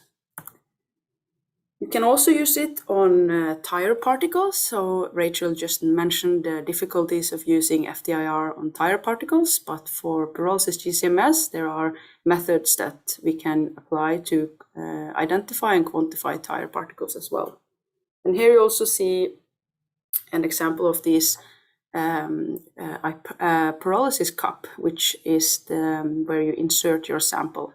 These pyrolysis cups are quite small, and they can only contain about 80 microliters in volume. So you see here I'm trying to insert a tire particle for reference with the tweezer. So they're quite small. I will talk a little bit more about that later. So these pyrolysis cups, you insert your sample in them, and then you can insert that into a autosampler if you have this type on the pyrolysis. Typically an autosampler can hold 48 cups at the same time and then do the analysis automated. You can also insert these cups manually into a pyrolysis instrument. And the pyrolysis instrument is usually set up like this if you have a furnace type, which is currently the most used type for environmental samples, where you have a pyrolysis in the beginning, and then you have the GC part and then the MS part. I will not go in detail about these parts today, just show you how the setup is. So when we're looking at polymers, polymers are made up of these repetitive molecules forming a long molecule chain or a macromolecule. And in analytical pyrolysis, we break up these chains of polymers by applying a high temperature, typically 600 or 700 degrees. And then we can analyze the new products that we are forming using GC-MS.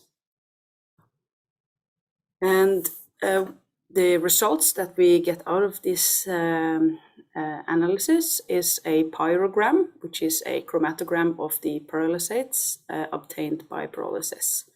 And then we search these pyrograms for different products or pyrolysis markers that we use to identify the polymers that we are looking for, and we also use them to quantify. And to do the quantification, we will need to calibrate the system against reference samples. And typically the quantification range that we can use with pyrolysis is from 0.1 to 100 micrograms, but it also varies with the polymer types. Then I'll give you an example of where we have used pyrolysis. And this is a tunnel sample or a tunnel wash water study. And typically then we're looking for tire wear particles that contain SPR and BR rubber. And we're looking for polymer modified bitumen particles that contain SPS rubber. Just to give you a short background, in Norway we have a lot of tunnels, and these tunnels are washed regularly for safety measures, and tunnel wash water are potentially released untreated to the environment. So that is why we are also interested in finding the concentrations of tire and PMB particles in this water before it's released. So I'll just show you a little bit about how we do this sampling and then the pyrolysis. So we collect the samples during the tunnel wash. And here's examples of these samples. For this study, we have collected samples in plastic bottles because we are only looking for these specific rubbers.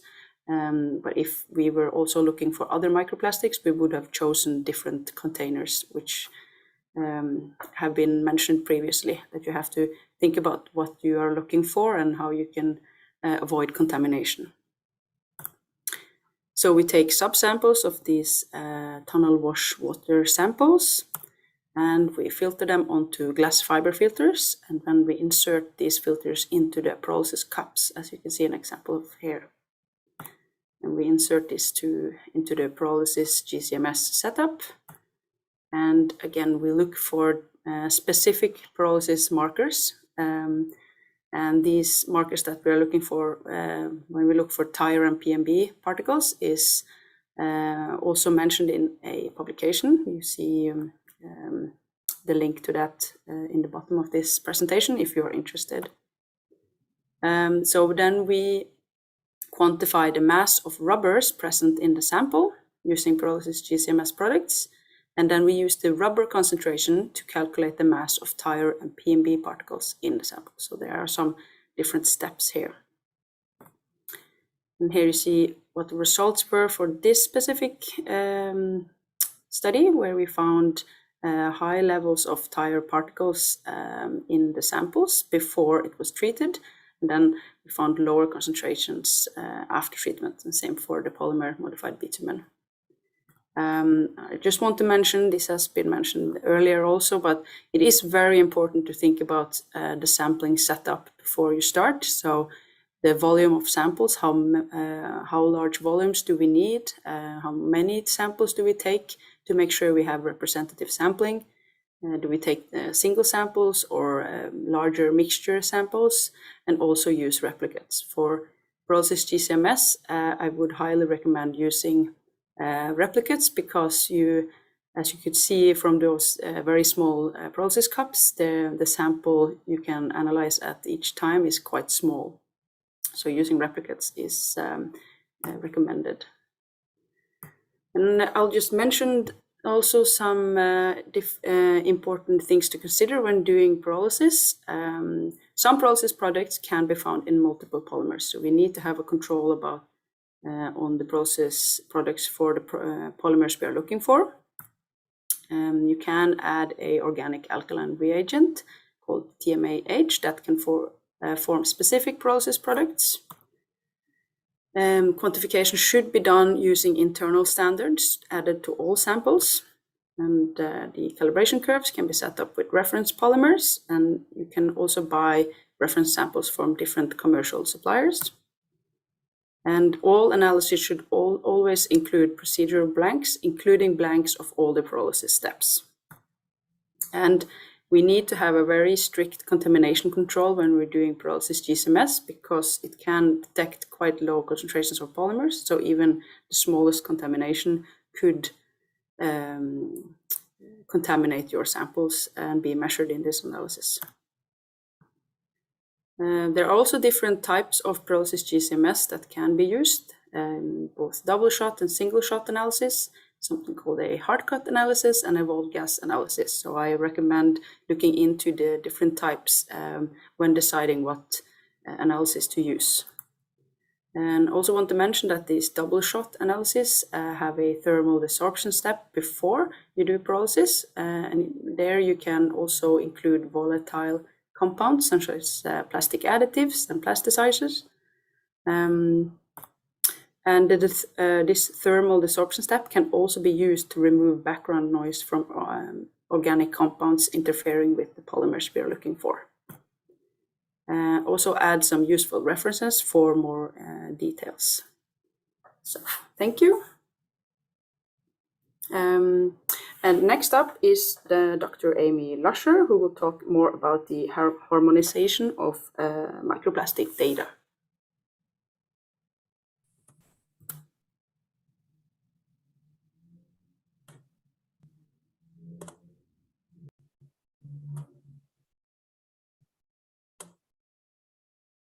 Okay, hi everybody. Just to check that you can see my screen, can someone say yes, you can see them for me? Yes, Amy, we can see and Wonderful. we can hear you. Thank you, Marianne. So hi everyone, I'm going to talk to everybody today about the harmonization of microplastics data and draw on some of the comments and statements that have been made from my colleagues earlier today as well. We'll just talk through why harmonization is important and how we can try to achieve it through our research and activities. So first of all, I want to try and explain or define by what I mean by harmonization. So there are many different words and phrases that are used within the community, and Rachel and Elizabeth actually just mentioned a few of them in their two talks. We use them sometimes interchangeably, sometimes meaning one thing and saying one thing and meaning the other. So for standardization, and this is a process by which we use the same methods in different labs or in the same lab, but it's always the same methods. We're replicating it and we will always generate the same result. For harmonization or a harmonized methods, we're referring to something that is comparable. So we could be using different methods, but we can generate the same result. We can take this a step further and say that we're using validated methods. And this is generally validated based on accuracy and precision. So we can apply different methods and we can generate a similar result, but we know how much these methods vary, or techniques, not just methods, but we know how much they vary, and we can see, we can say where our confidence lies behind the methods. So I will be returning to these phrases a little bit later on in the talk. Microplastics research is a growing field.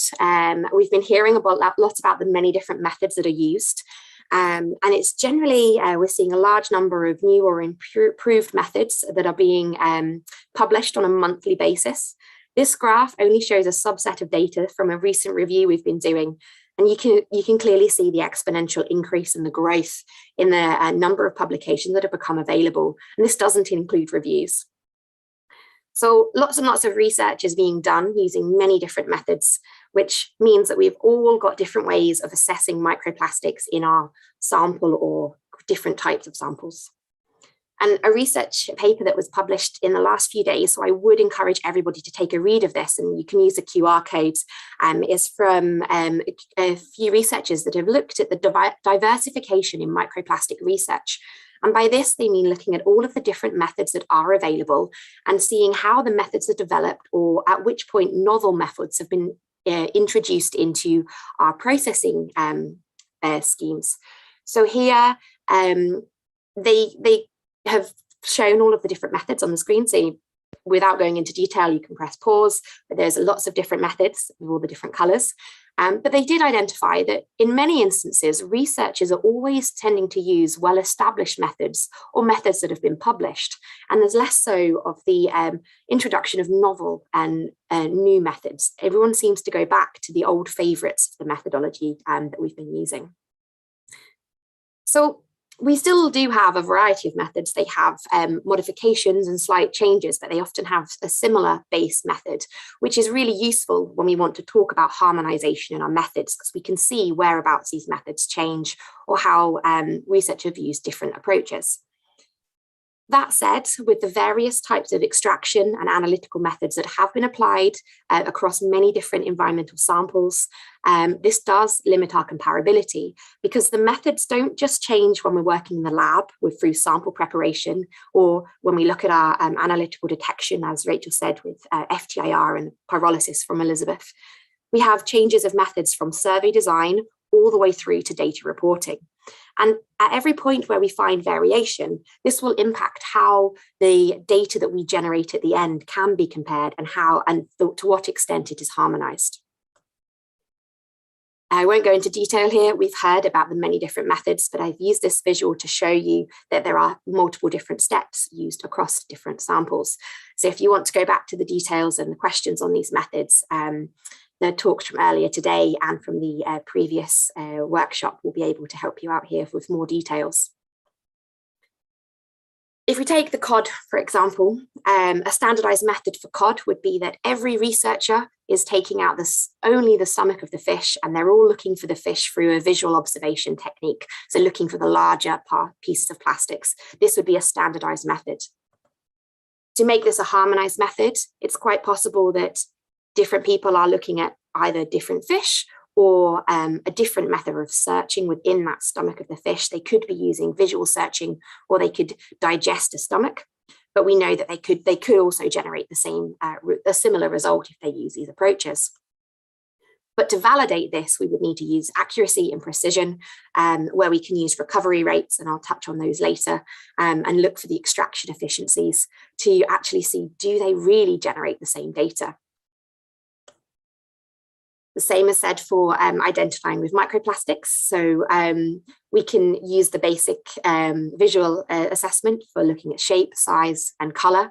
The QR code will take you to our presentation, or the video we have on visual identification of microplastics. But we also have researchers that use a variety of approaches through high-tech techniques, as mentioned earlier, and the low-tech techniques. And depending on the availabilities of instrumentation, the time frame within a project, you might decide to choose one or another technique. And we also need to know at which level we can compare the data that we generate through these methods.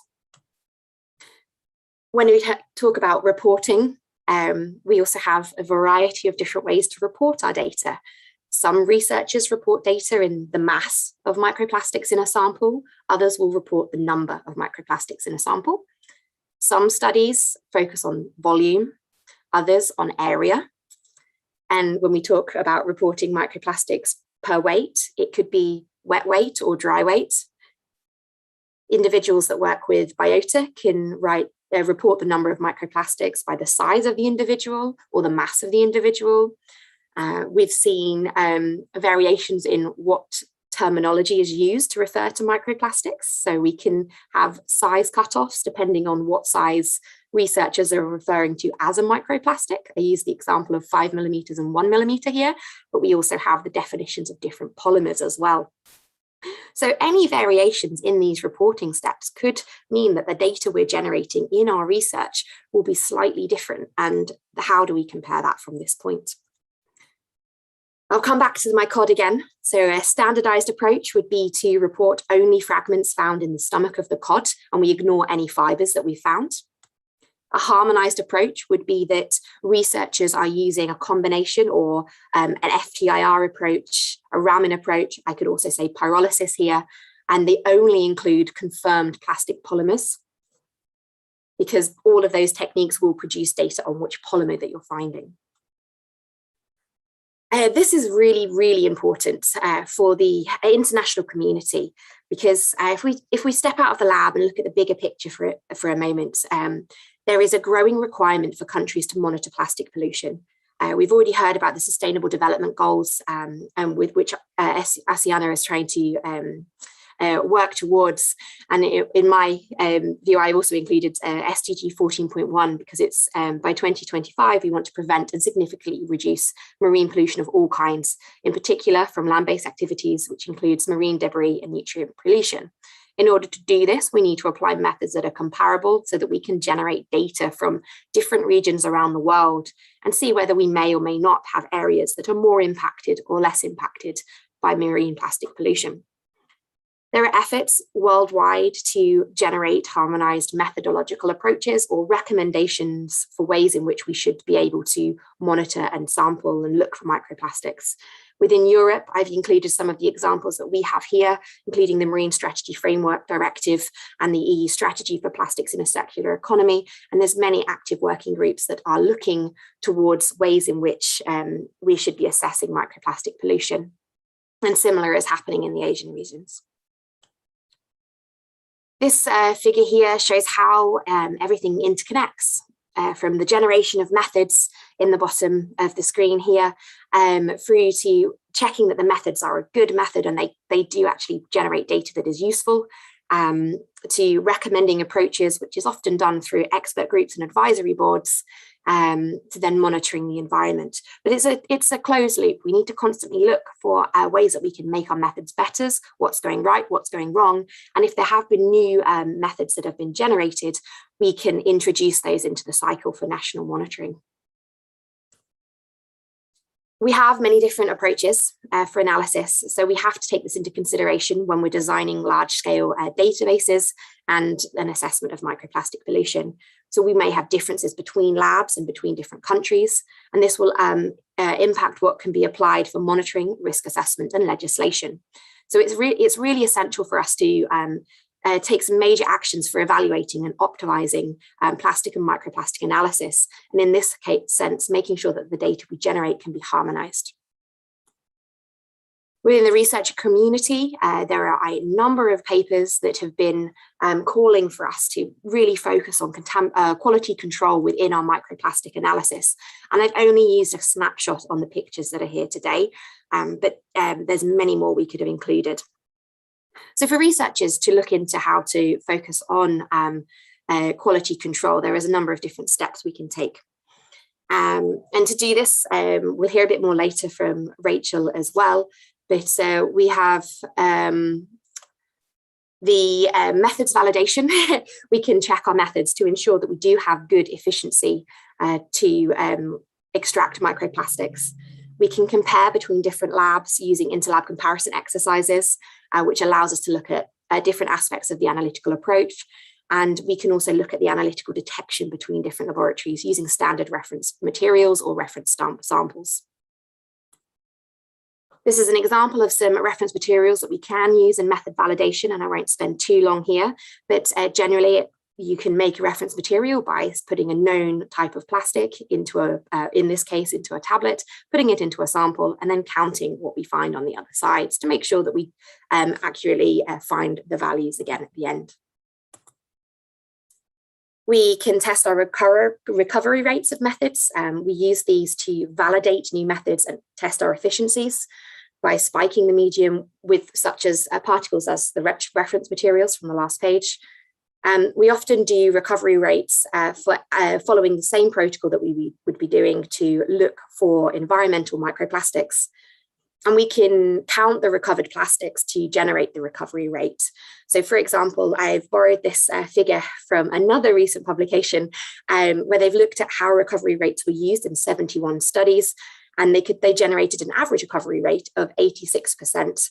But they did identify that in some instances, there was an underestimation of microplastics by about 14%. So if you want more information on how recovery rates work and how you could incorporate them into your own research, I would encourage you to have a look at this paper as well.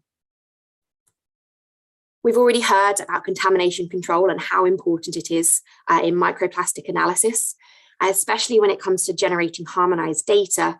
At any point where we introduce contamination control, we may or may not be inflating or decreasing the values of microplastics that we find. So it's super important that we use field blanks, air blanks, and procedural blanks to identify these steps. It is also important to acknowledge the way in which we use contamination control, because if we treat our data and we remove potential sources of contamination, we have to make sure this is clearly reported so that anybody that wants to work with our data, again, knows exactly what we have done in regards to understanding the contamination that we may or may not have introduced. As an example here, each of the lines reflect 3 different methods, and I've made them hypothetical. So method 1, the only data treatment it does is it removes fibers. and it generates a reported value of a certain number of microplastics. Method 2 has applied a correction for non-plastic items. So after FTIR analysis, it's removed anything that wasn't plastic, and we get another value. And method 3 did no data treatment at all, and we get a different value again. And all these 3 values could be reported in the same data set, or sorry, in publications, but they've all worked on the same recovery rate, for example. So it's really important to understand which stage we can affect our data based on what we do with our data. There has been calls for standards to be put forward for microplastics research, and this is being done internationally through standardization bodies and technical committees. Within Europe, we have the CEN committee. Internationally, we have ISO, and there's also similar committees in the Asiano region. And they're all working towards developing methods that can be used to support policy and legislation. We also have the guidelines that are being produced by the international expert groups and working groups that are trying to generate methods that are suitable across different countries to start looking for microplastics and being able to report values for monitoring microplastics in the environment. And in the last pages, I just want to mention that so recommendations for monitoring strategies and research within microplastics in the environment, we need to make sure that we're considering the big questions, which are often policy questions, but also we shouldn't overlook our scientific drive to understand what's happening. But we have to understand that different researchers will have different resources available to allow us to carry out research. So monitoring programs should be cost effective to ensure that they are maintained. We need to have prioritization of what type of samples we're going to assess for the most significant risks. We also want to encourage cooperation and look for different methods, innovative or opportunistic approaches to identify microplastics, but we should be building on other existing monitoring activities as well. So in summary, there's a lot of work to do as an international community for us to reach harmonization in microplastics identification. We're all generating lots of data in very different ways, but there are efforts for us to bring this together to try and understand how our data varies. We need to acknowledge that there are many, many different methods already available, so we definitely need to focus on how we can compare and validate them for future use. And any future recommendations that go towards policy or legislative action should always be subject to modifications and optimization as our research progresses as an international community. So with that, I will stop sharing my screen and hand back over to Marianne, who will be leading us through some questions. So thank you for listening. Thanks a lot, Amy. And thanks a lot to all my colleagues and presenters here today. And I will ask all of you now to turn on your video so that our audience can see you all. And we are ready for the Q&A session. We have half an hour for this, and we will jump straight to it. And hopefully we will be able to respond to most of the questions that is now in the chat. So the first question actually goes to Cecilia. And the question is, do we need to dry the samples, water samples, before adding the KOH for organic destruction, or can we add KOH into the water sample directly, or recovery samples after sieving with still water in it? Do you have a response to this, Cecilia? Yes. First of all, thank you for the question. It is not necessary to dry the samples, but if you dry them, you have to make sure that the temperature isn't too high. And if you volume reduce and use sieves, then you can rinse the particles from the sieve over to a conical flask by using filtered arrow water, or you could also use KOH, then you will avoid the dilution of the chemical. But if you use filtered arrow water, then you will get some water in addition to the particles. So one option here could be to use KOH with higher concentration, so that the final concentration will be 10%. And one thing I forgot to mention in my presentation is that if you use steel mesh filter, then you can add the filter directly to the conical flask, or you can also use cellulose nitrate filters that will dissolve in KOH. And there was also a question about the volume of KOH needed for digestion of organic material. This depends on the amount of organic material. So you could, for example, first try with 3 times higher volume of KOH than sample and see if this is enough. And if it isn't, then you can try to add some more.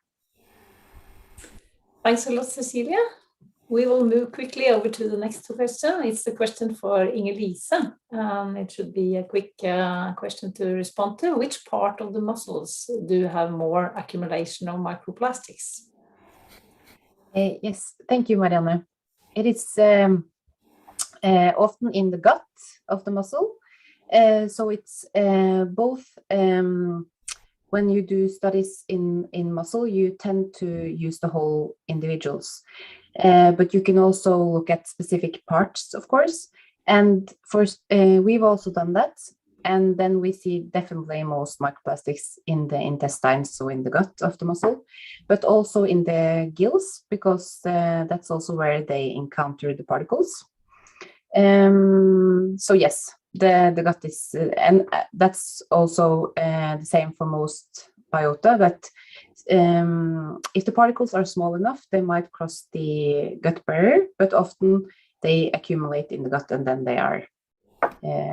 they rid themselves of those particles. Good. Thank you, Inger-Lise. And then I will move to Rachel. There is a question here about what is better to use, FTIR or Raman. Maybe you could clarify this a bit, Rachel. Yep, so FTIR and Raman are both quite similar techniques. They're both forms of IR spectroscopy. So typically the different use of FTIR and Raman is based on availability. So if you have a Raman, you don't necessarily need to invest in an FTIR, for example, and vice versa. There are some differences in terms of how they operate. Raman sometimes takes a little longer to measure each particle, but you can actually use different lasers in Raman to detect some of the, for example, pigments in paint particles or other components of the microplastic particle. So there are some kind of benefits and some kind of pros and cons to both those techniques. In terms of choosing between them, there's not too much in terms of a decision there. They both generate data in the same form in terms of count-based concentrations, and they're both able to perform the chemical characterization to a similar degree. You will need to use different libraries for the Raman, but they also exist. There's a few more for the FTIR, so that gives it a few more ticks in the pros category there. There's still plenty available for Raman as well. So it's more related to availability than in terms of which technique is better. Good. I think we will actually stay with you. There's another question about FTIR, or in the absence of FTIR microscope for individual particle analysis. Is it possible to pool samples recovered using density separation and analyze it using diamond ATIR or drifts techniques? That's when you take a measurement on, for example, the standard ATR, the diamond ATR, it just generates one spectrum, and that spectrum is everything that the IR beam came in contact with. So if you aggregate your particles into kind of a bulk sample, like for example, a powder or a pellet, there might be many different polymer types there. There might be some non-plastic material, and the spectrum that you end up will be a representative of all of those things. The FTIR isn't capable of unpicking that. So you'll end up with probably quite a messy spectrum where you won't really be able to identify all of the different polymer types that are there. And you might not actually be able to identify any polymer types with enough kind of reliability. So it's unfortunately not possible to kind of aggregate in that way. And that's why you can't really use, for example, the transmission modes with the conventional FTIR, because that generally, like, for example, grinds all of the particles into a powder and takes one sample. Because of the heterogeneity of microplastic particles in terms of their polymer type, you won't end up with a result that's particularly usable. So if you don't have the FTIR microscope, you are then limited in terms of the FTIR to just going down to around 250 microns, which is the limit of what you can sort of realistically do when you pick a particle with some micro forceps and place it on the diamond crystal yourself. So unfortunately, that's kind of a limitation there. That's good. And of course, just to say generally, if there are any of our NIVA colleagues that would like to add some information, feel free to raise your hand or just give me a note and I will give the word to you as well. The next question is from Caroline. It's about, I think maybe Cecilia could respond to this one. It's a question whether it's advisable to use a sieve to collect extracted microplastics after density separation. Or maybe also Rachel could respond to this. You can see who feels that you have an answer. So whether it's, also after density separation, since it allows easy washing of the residues from the supernatant. There is also a question of, for the visual and chemical identification, if you can transfer representative samples into microscope slides. Or if that will not give the whole amount of particles from the particular sample as it would if a filter was used. So Cecilia or Rachel, would you like to try, Cecilia?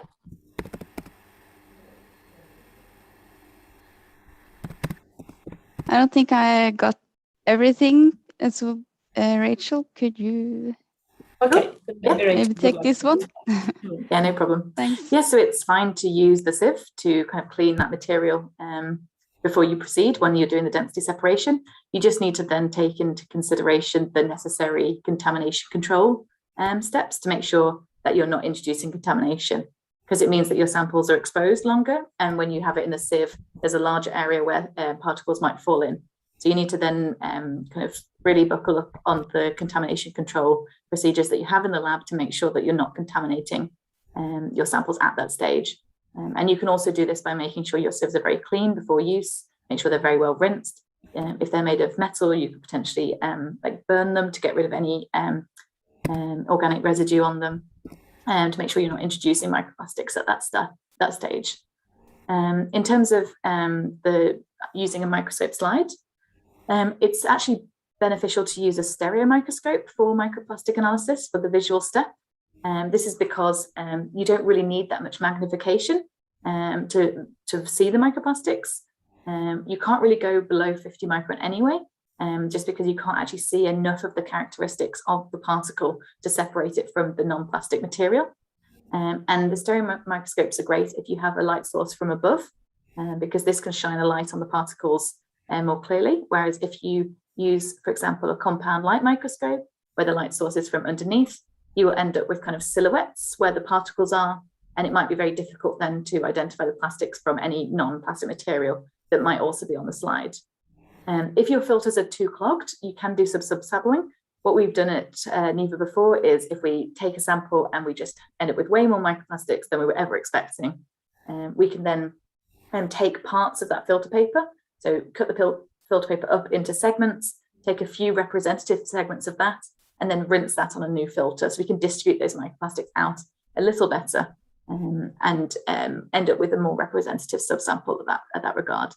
And that's something that's good to just test in your own lab to make sure that you're actually taking something that is representative. It's always good to double check these things for your own context along the way. Good, and actually I think we will stay with you a bit longer, Rachel, and because there's another question also about identification. And the question is from Vayu, and it's about how to identify microplastics measuring approximately 0.5 micron, such as non-microplastic clothing fibers and sedimentary minerals.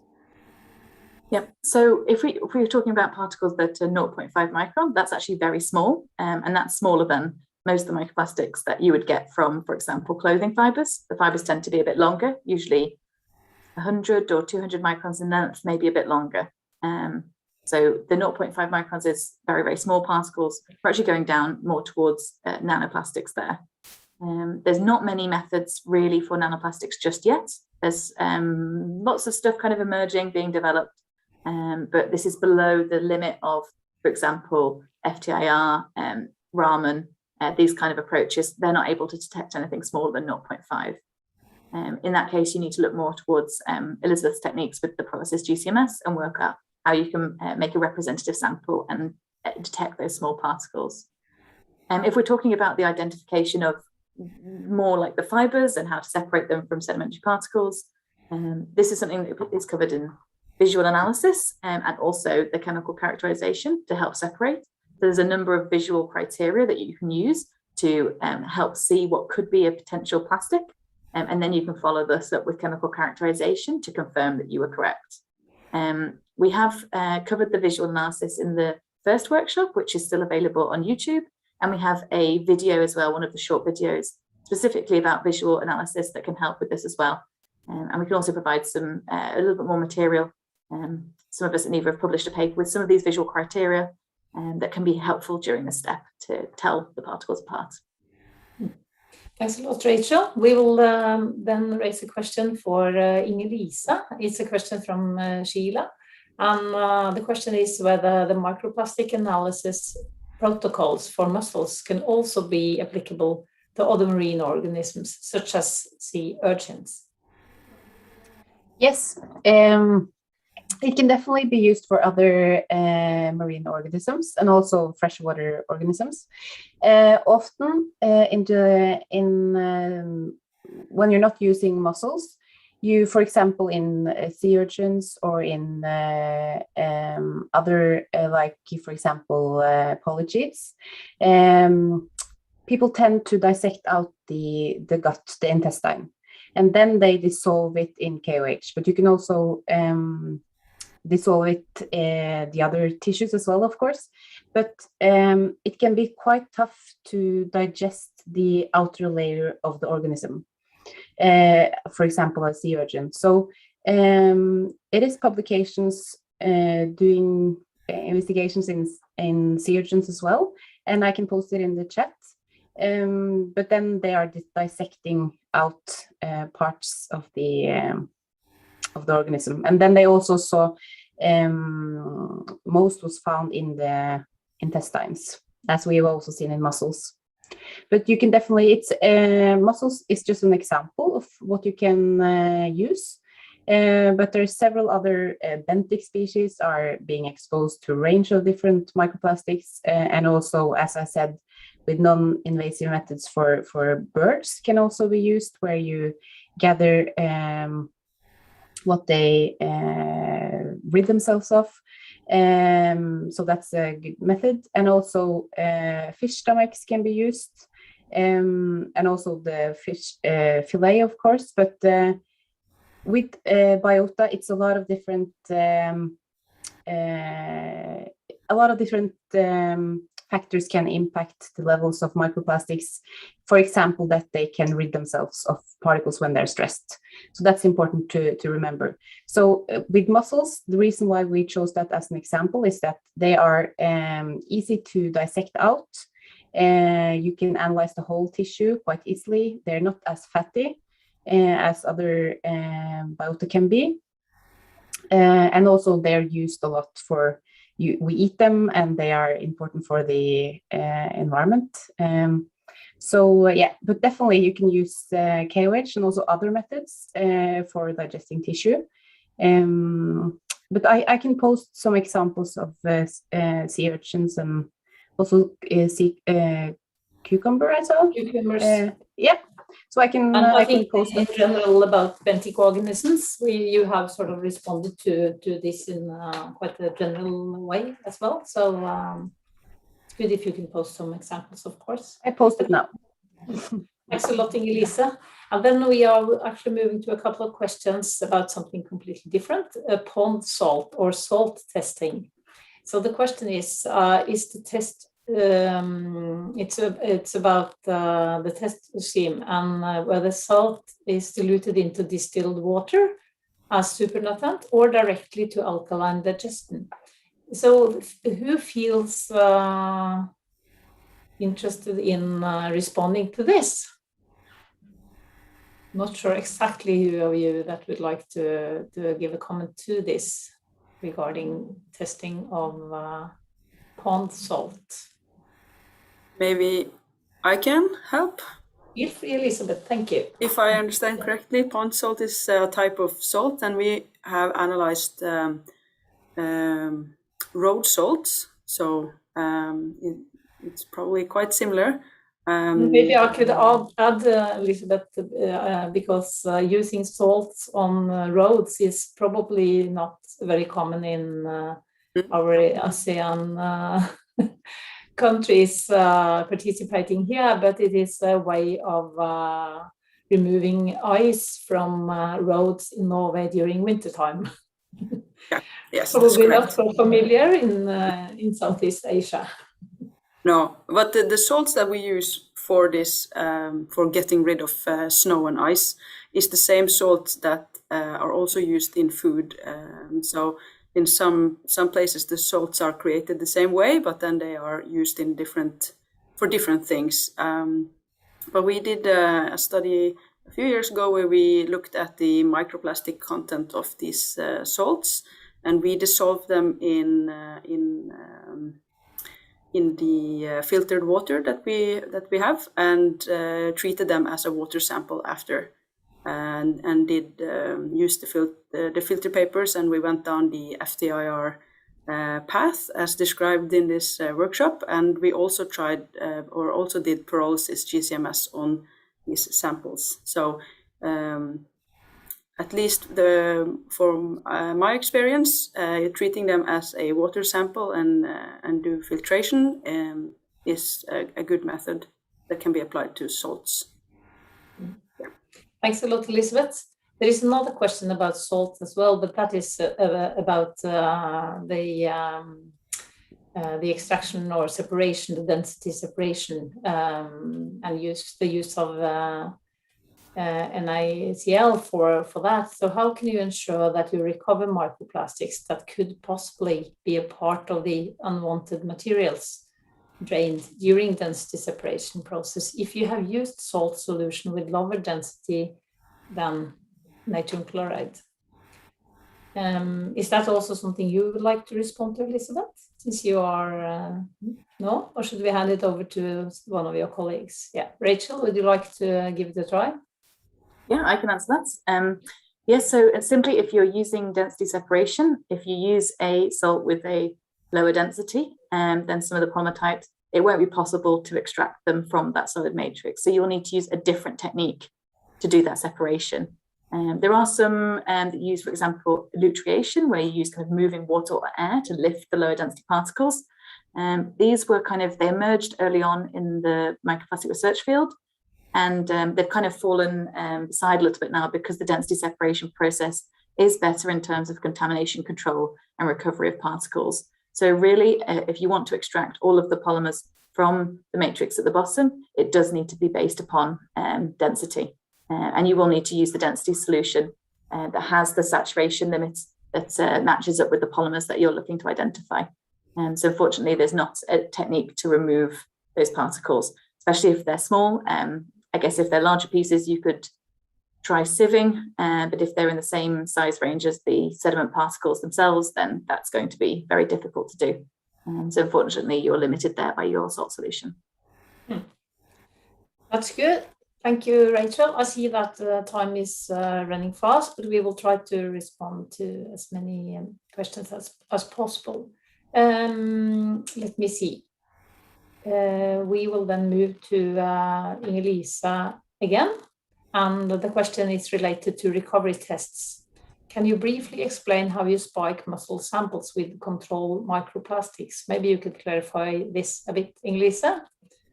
And the question goes also, how do you determine which concentrations to use for spiking?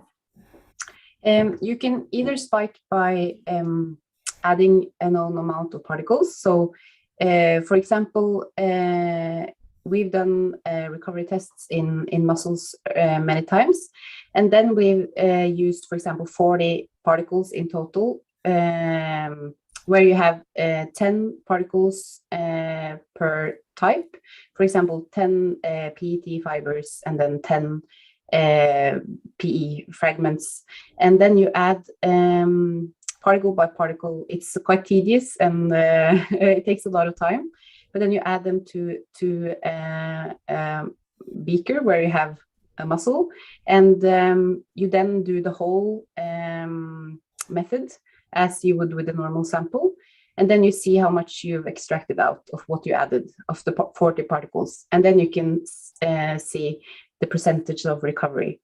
But you can also do it by weight, and that's easier, but since these particles weigh so little, it can be tricky. So but I think that NIVA is also generating this reference material that we might talk about a bit later. So then you can add just a tablet, which has a known amount of particles. So yeah, and then you sometimes see, for example, that the fibers, as Rachel mentioned, can sometimes be harder to get out of the matrix than fragments. That could be a case in your lab, as it's been for us sometimes. Good, Rachel. No, sorry, Inglisa. But we will be moving back to Rachel because there's a specific question about surveying sedimentation on seagrass bed sediments and what type of solid sample that might be encountered. There is also a question here about how many samples you would need, and maybe that's a bit more tricky to respond to in a short way, but so you may maybe write a comment to that later, but you can respond to the first question here. Sure, yeah. So I guess they will then be kind of marine sediments, seafloor sediments, and they may have some organic material in them because they're in this seagrass environment, that you may then have some organic material from the marine environment or also from kind of decomposing seagrass. So you'll probably have something that's leaning more towards a complex solid matrix. You'll probably have to do some sort of organic matter removal. And it's probably good to check what type of organic material you might have in your sample to then dictate what sort of procedure you undertake to process those samples. So whether it's cellulosic material or other biological material from the marine environment. There are some studies already on seagrass communities and microplastic particles, so this could hopefully give you some hints as to what procedure works best. Just broadly in terms of the number of samples, this is something where you need to be representative of the environment that you're trying to kind of describe through your samples. So you need to think about how many samples do you need in terms of like the spatial and temporal variability to account for variations, so that you're able to say something meaningful about the microplastic content of that site. In some cases, you can use statistical tests or known techniques to define this process. And in others, you just need to use, for example, common sense and just an understanding of the environment that you're choosing to sample, and to make sure that you end up with something that's representative. And that goes for all environments, really. Good, thank you, Rachel. And one question for Lisbeth. I have to say that I'm jumping over a few of the samples because I think that they have been addressed either through the presentations or through the other answers here. So but there's a question for you, Elizabeth. Does Whatman filters, is it suitable to filter samples for pyrolysis? Yeah, so these glass fiber filters that you can get from Whatman is suitable. I will recommend a small size as possible, so to have the diameter size to be, for example, 15 millimeters, because if you use the larger ones, that is more maybe standard 45 millimeters, they will be too big to put in the process cups. That goes for all types of filters that you want to use with pyrolysis. You would want to filter it onto a smaller surface so it can actually fit into the cup. Otherwise, you will have to split the filters and put them in several cups. That is also an option, but then yeah, you will have to split your samples in more than one pyrolysis analysis. Thank you, Elizabeth. And then I will move to Amy. So there is a question addressed to both her, but also Dr. Sigrid Hariadi. But I think Amy can try to respond to this one. The question is whether there is a quality standard for microplastic pollution in freshwater or marine environment. And I think that you have mentioned this already in the presentation, but you could repeat it. And the question is also how to determine if an environment has been contaminated with microplastics in the categories of lightly polluted, moderately polluted, or heavily polluted. So you can try to elaborate. I'll give it a go. It's a two-part question, maybe three. So first of all, there are methods being developed for standards for laboratory analysis, mostly focusing on clean or not very dirty water samples. But I'm assuming that the rest will be following in due course, but clean water is quite easy to start with. Regarding to what is a contaminated environment itself, this is where harmonized reporting and methods are really important, because we need to start implementing monitoring methods to allow us to generate some baseline levels or levels of microplastics in a particular environment before we can start inferring whether they are more or less contaminated than others, if all of our methods are very different.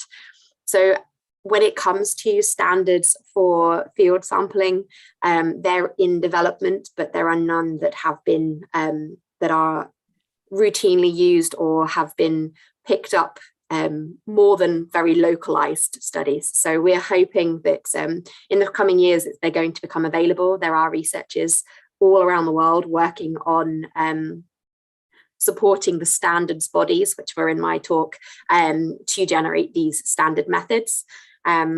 But it is quite a tricky thing to say whether it's a highly polluted area compared to a not so polluted area when we all use different methods. So I hope that answers the question, Marianne. I might have missed an aspect.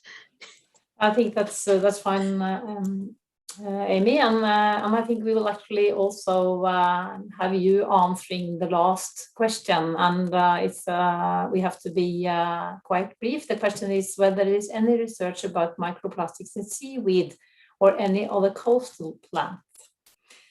So if you can be brief on that, that will be the final question before we move actually back to Rachel, who will present our Interlab comparison study.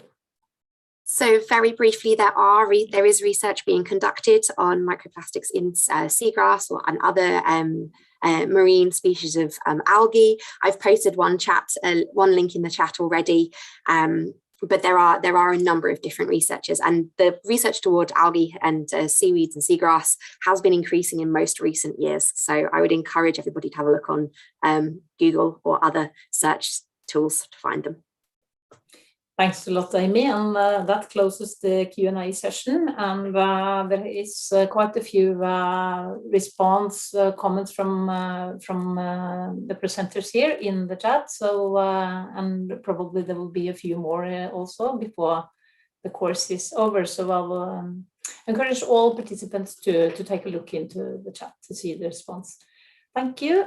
Then we will move back to Rachel, because we will also spend a few minutes informing you about Interlab comparison. Yes, thank you. Just put this into presentation mode. There we go. So yes, I hope that you've enjoyed the workshop and hopefully learned some things or got some useful tips for undertaking microplastic analysis in your own labs.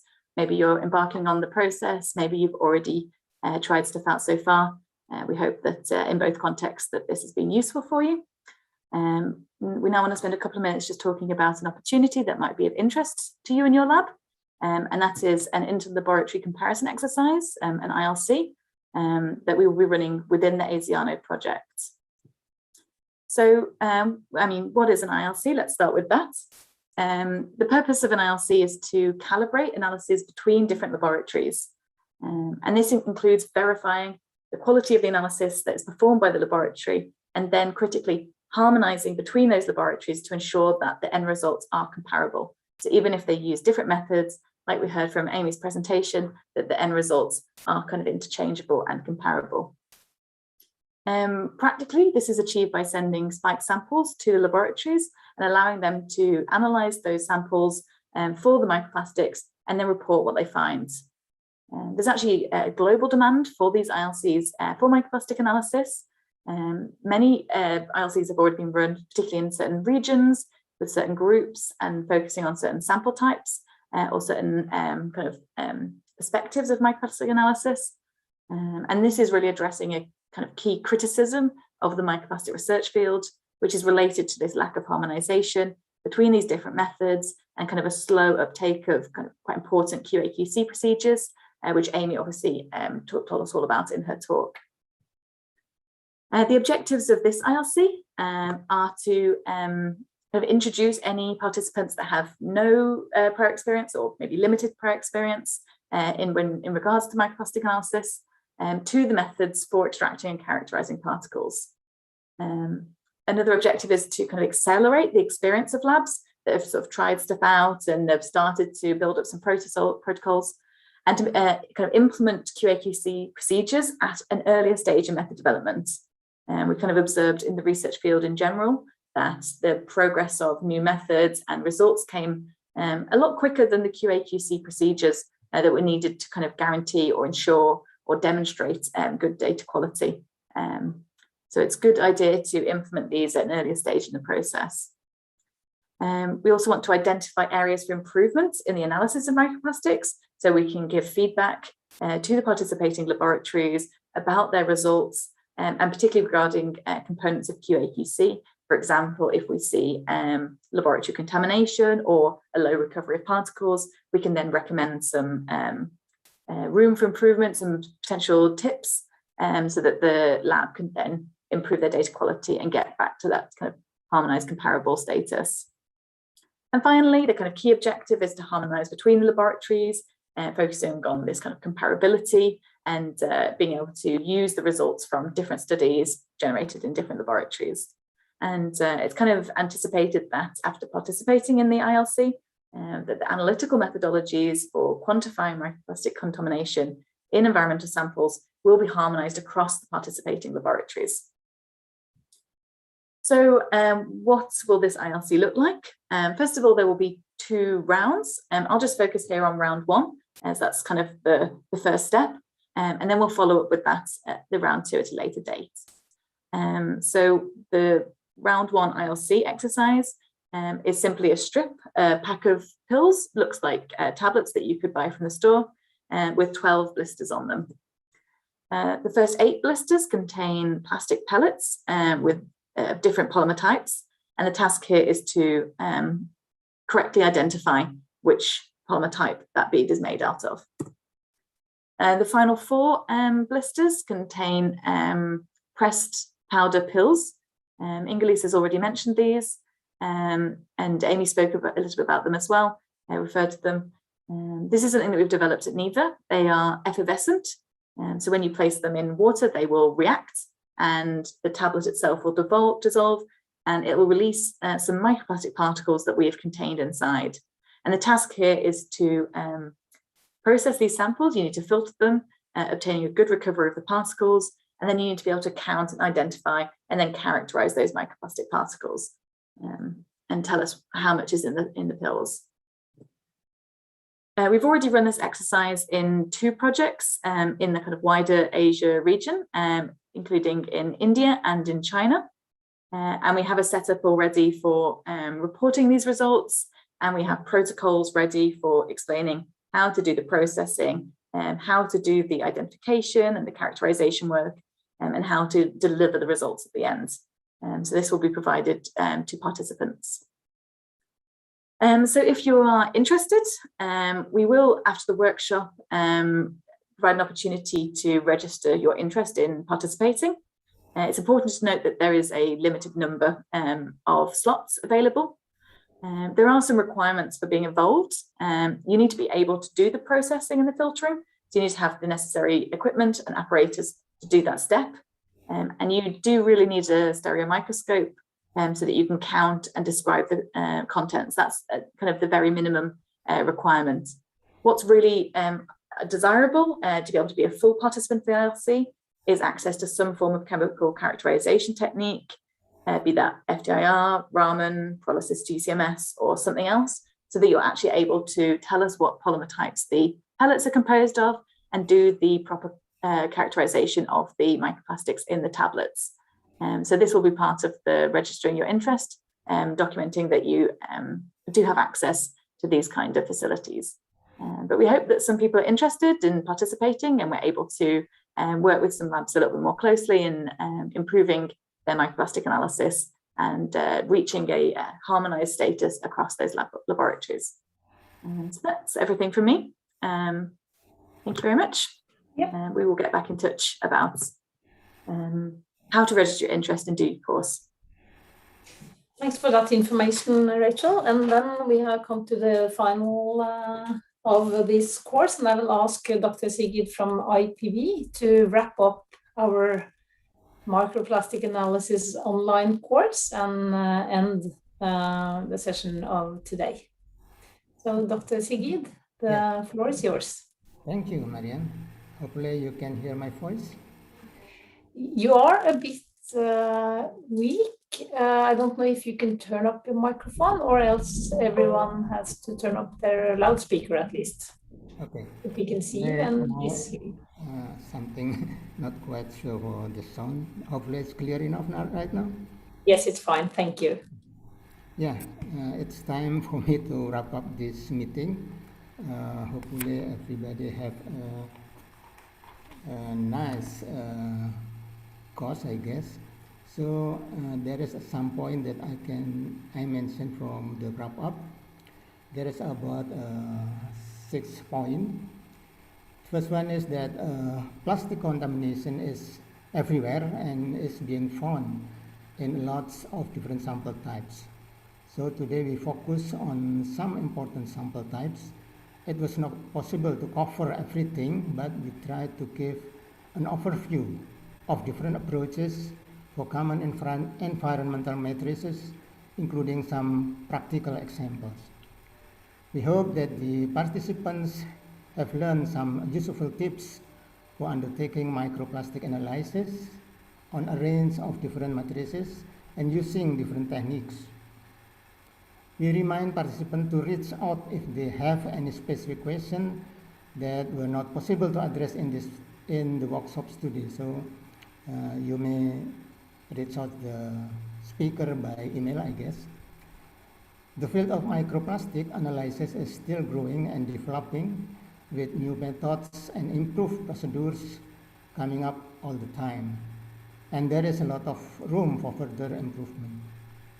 So the last thing is that moving towards harmonization, standardization, and QA and QC is an important step to improve data quality and comparability between studies.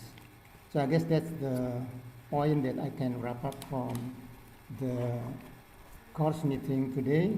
Thank you very much for the speakers, Rachel, Dr. Amy Lusser, Ms. Elizabeth, and then Cecily, also, of course, Marianne and Dr. Hans for giving the course today. So I guess hopefully that all participants also can enjoy this meeting today. Hopefully you all, thank you for the participation, and I wish you all well and stay healthy. I guess that's all from me. So I should end this session, or I offer for you, Marianne. Thank you. Thank you, Sigrid. And there is nothing to add. Just thank you to all participants, and take care, stay healthy, and I hope that you found this informative and interesting. Thanks a lot. Bye-bye, everyone. Bye-bye. So maybe we can end this meeting. Thank you very much.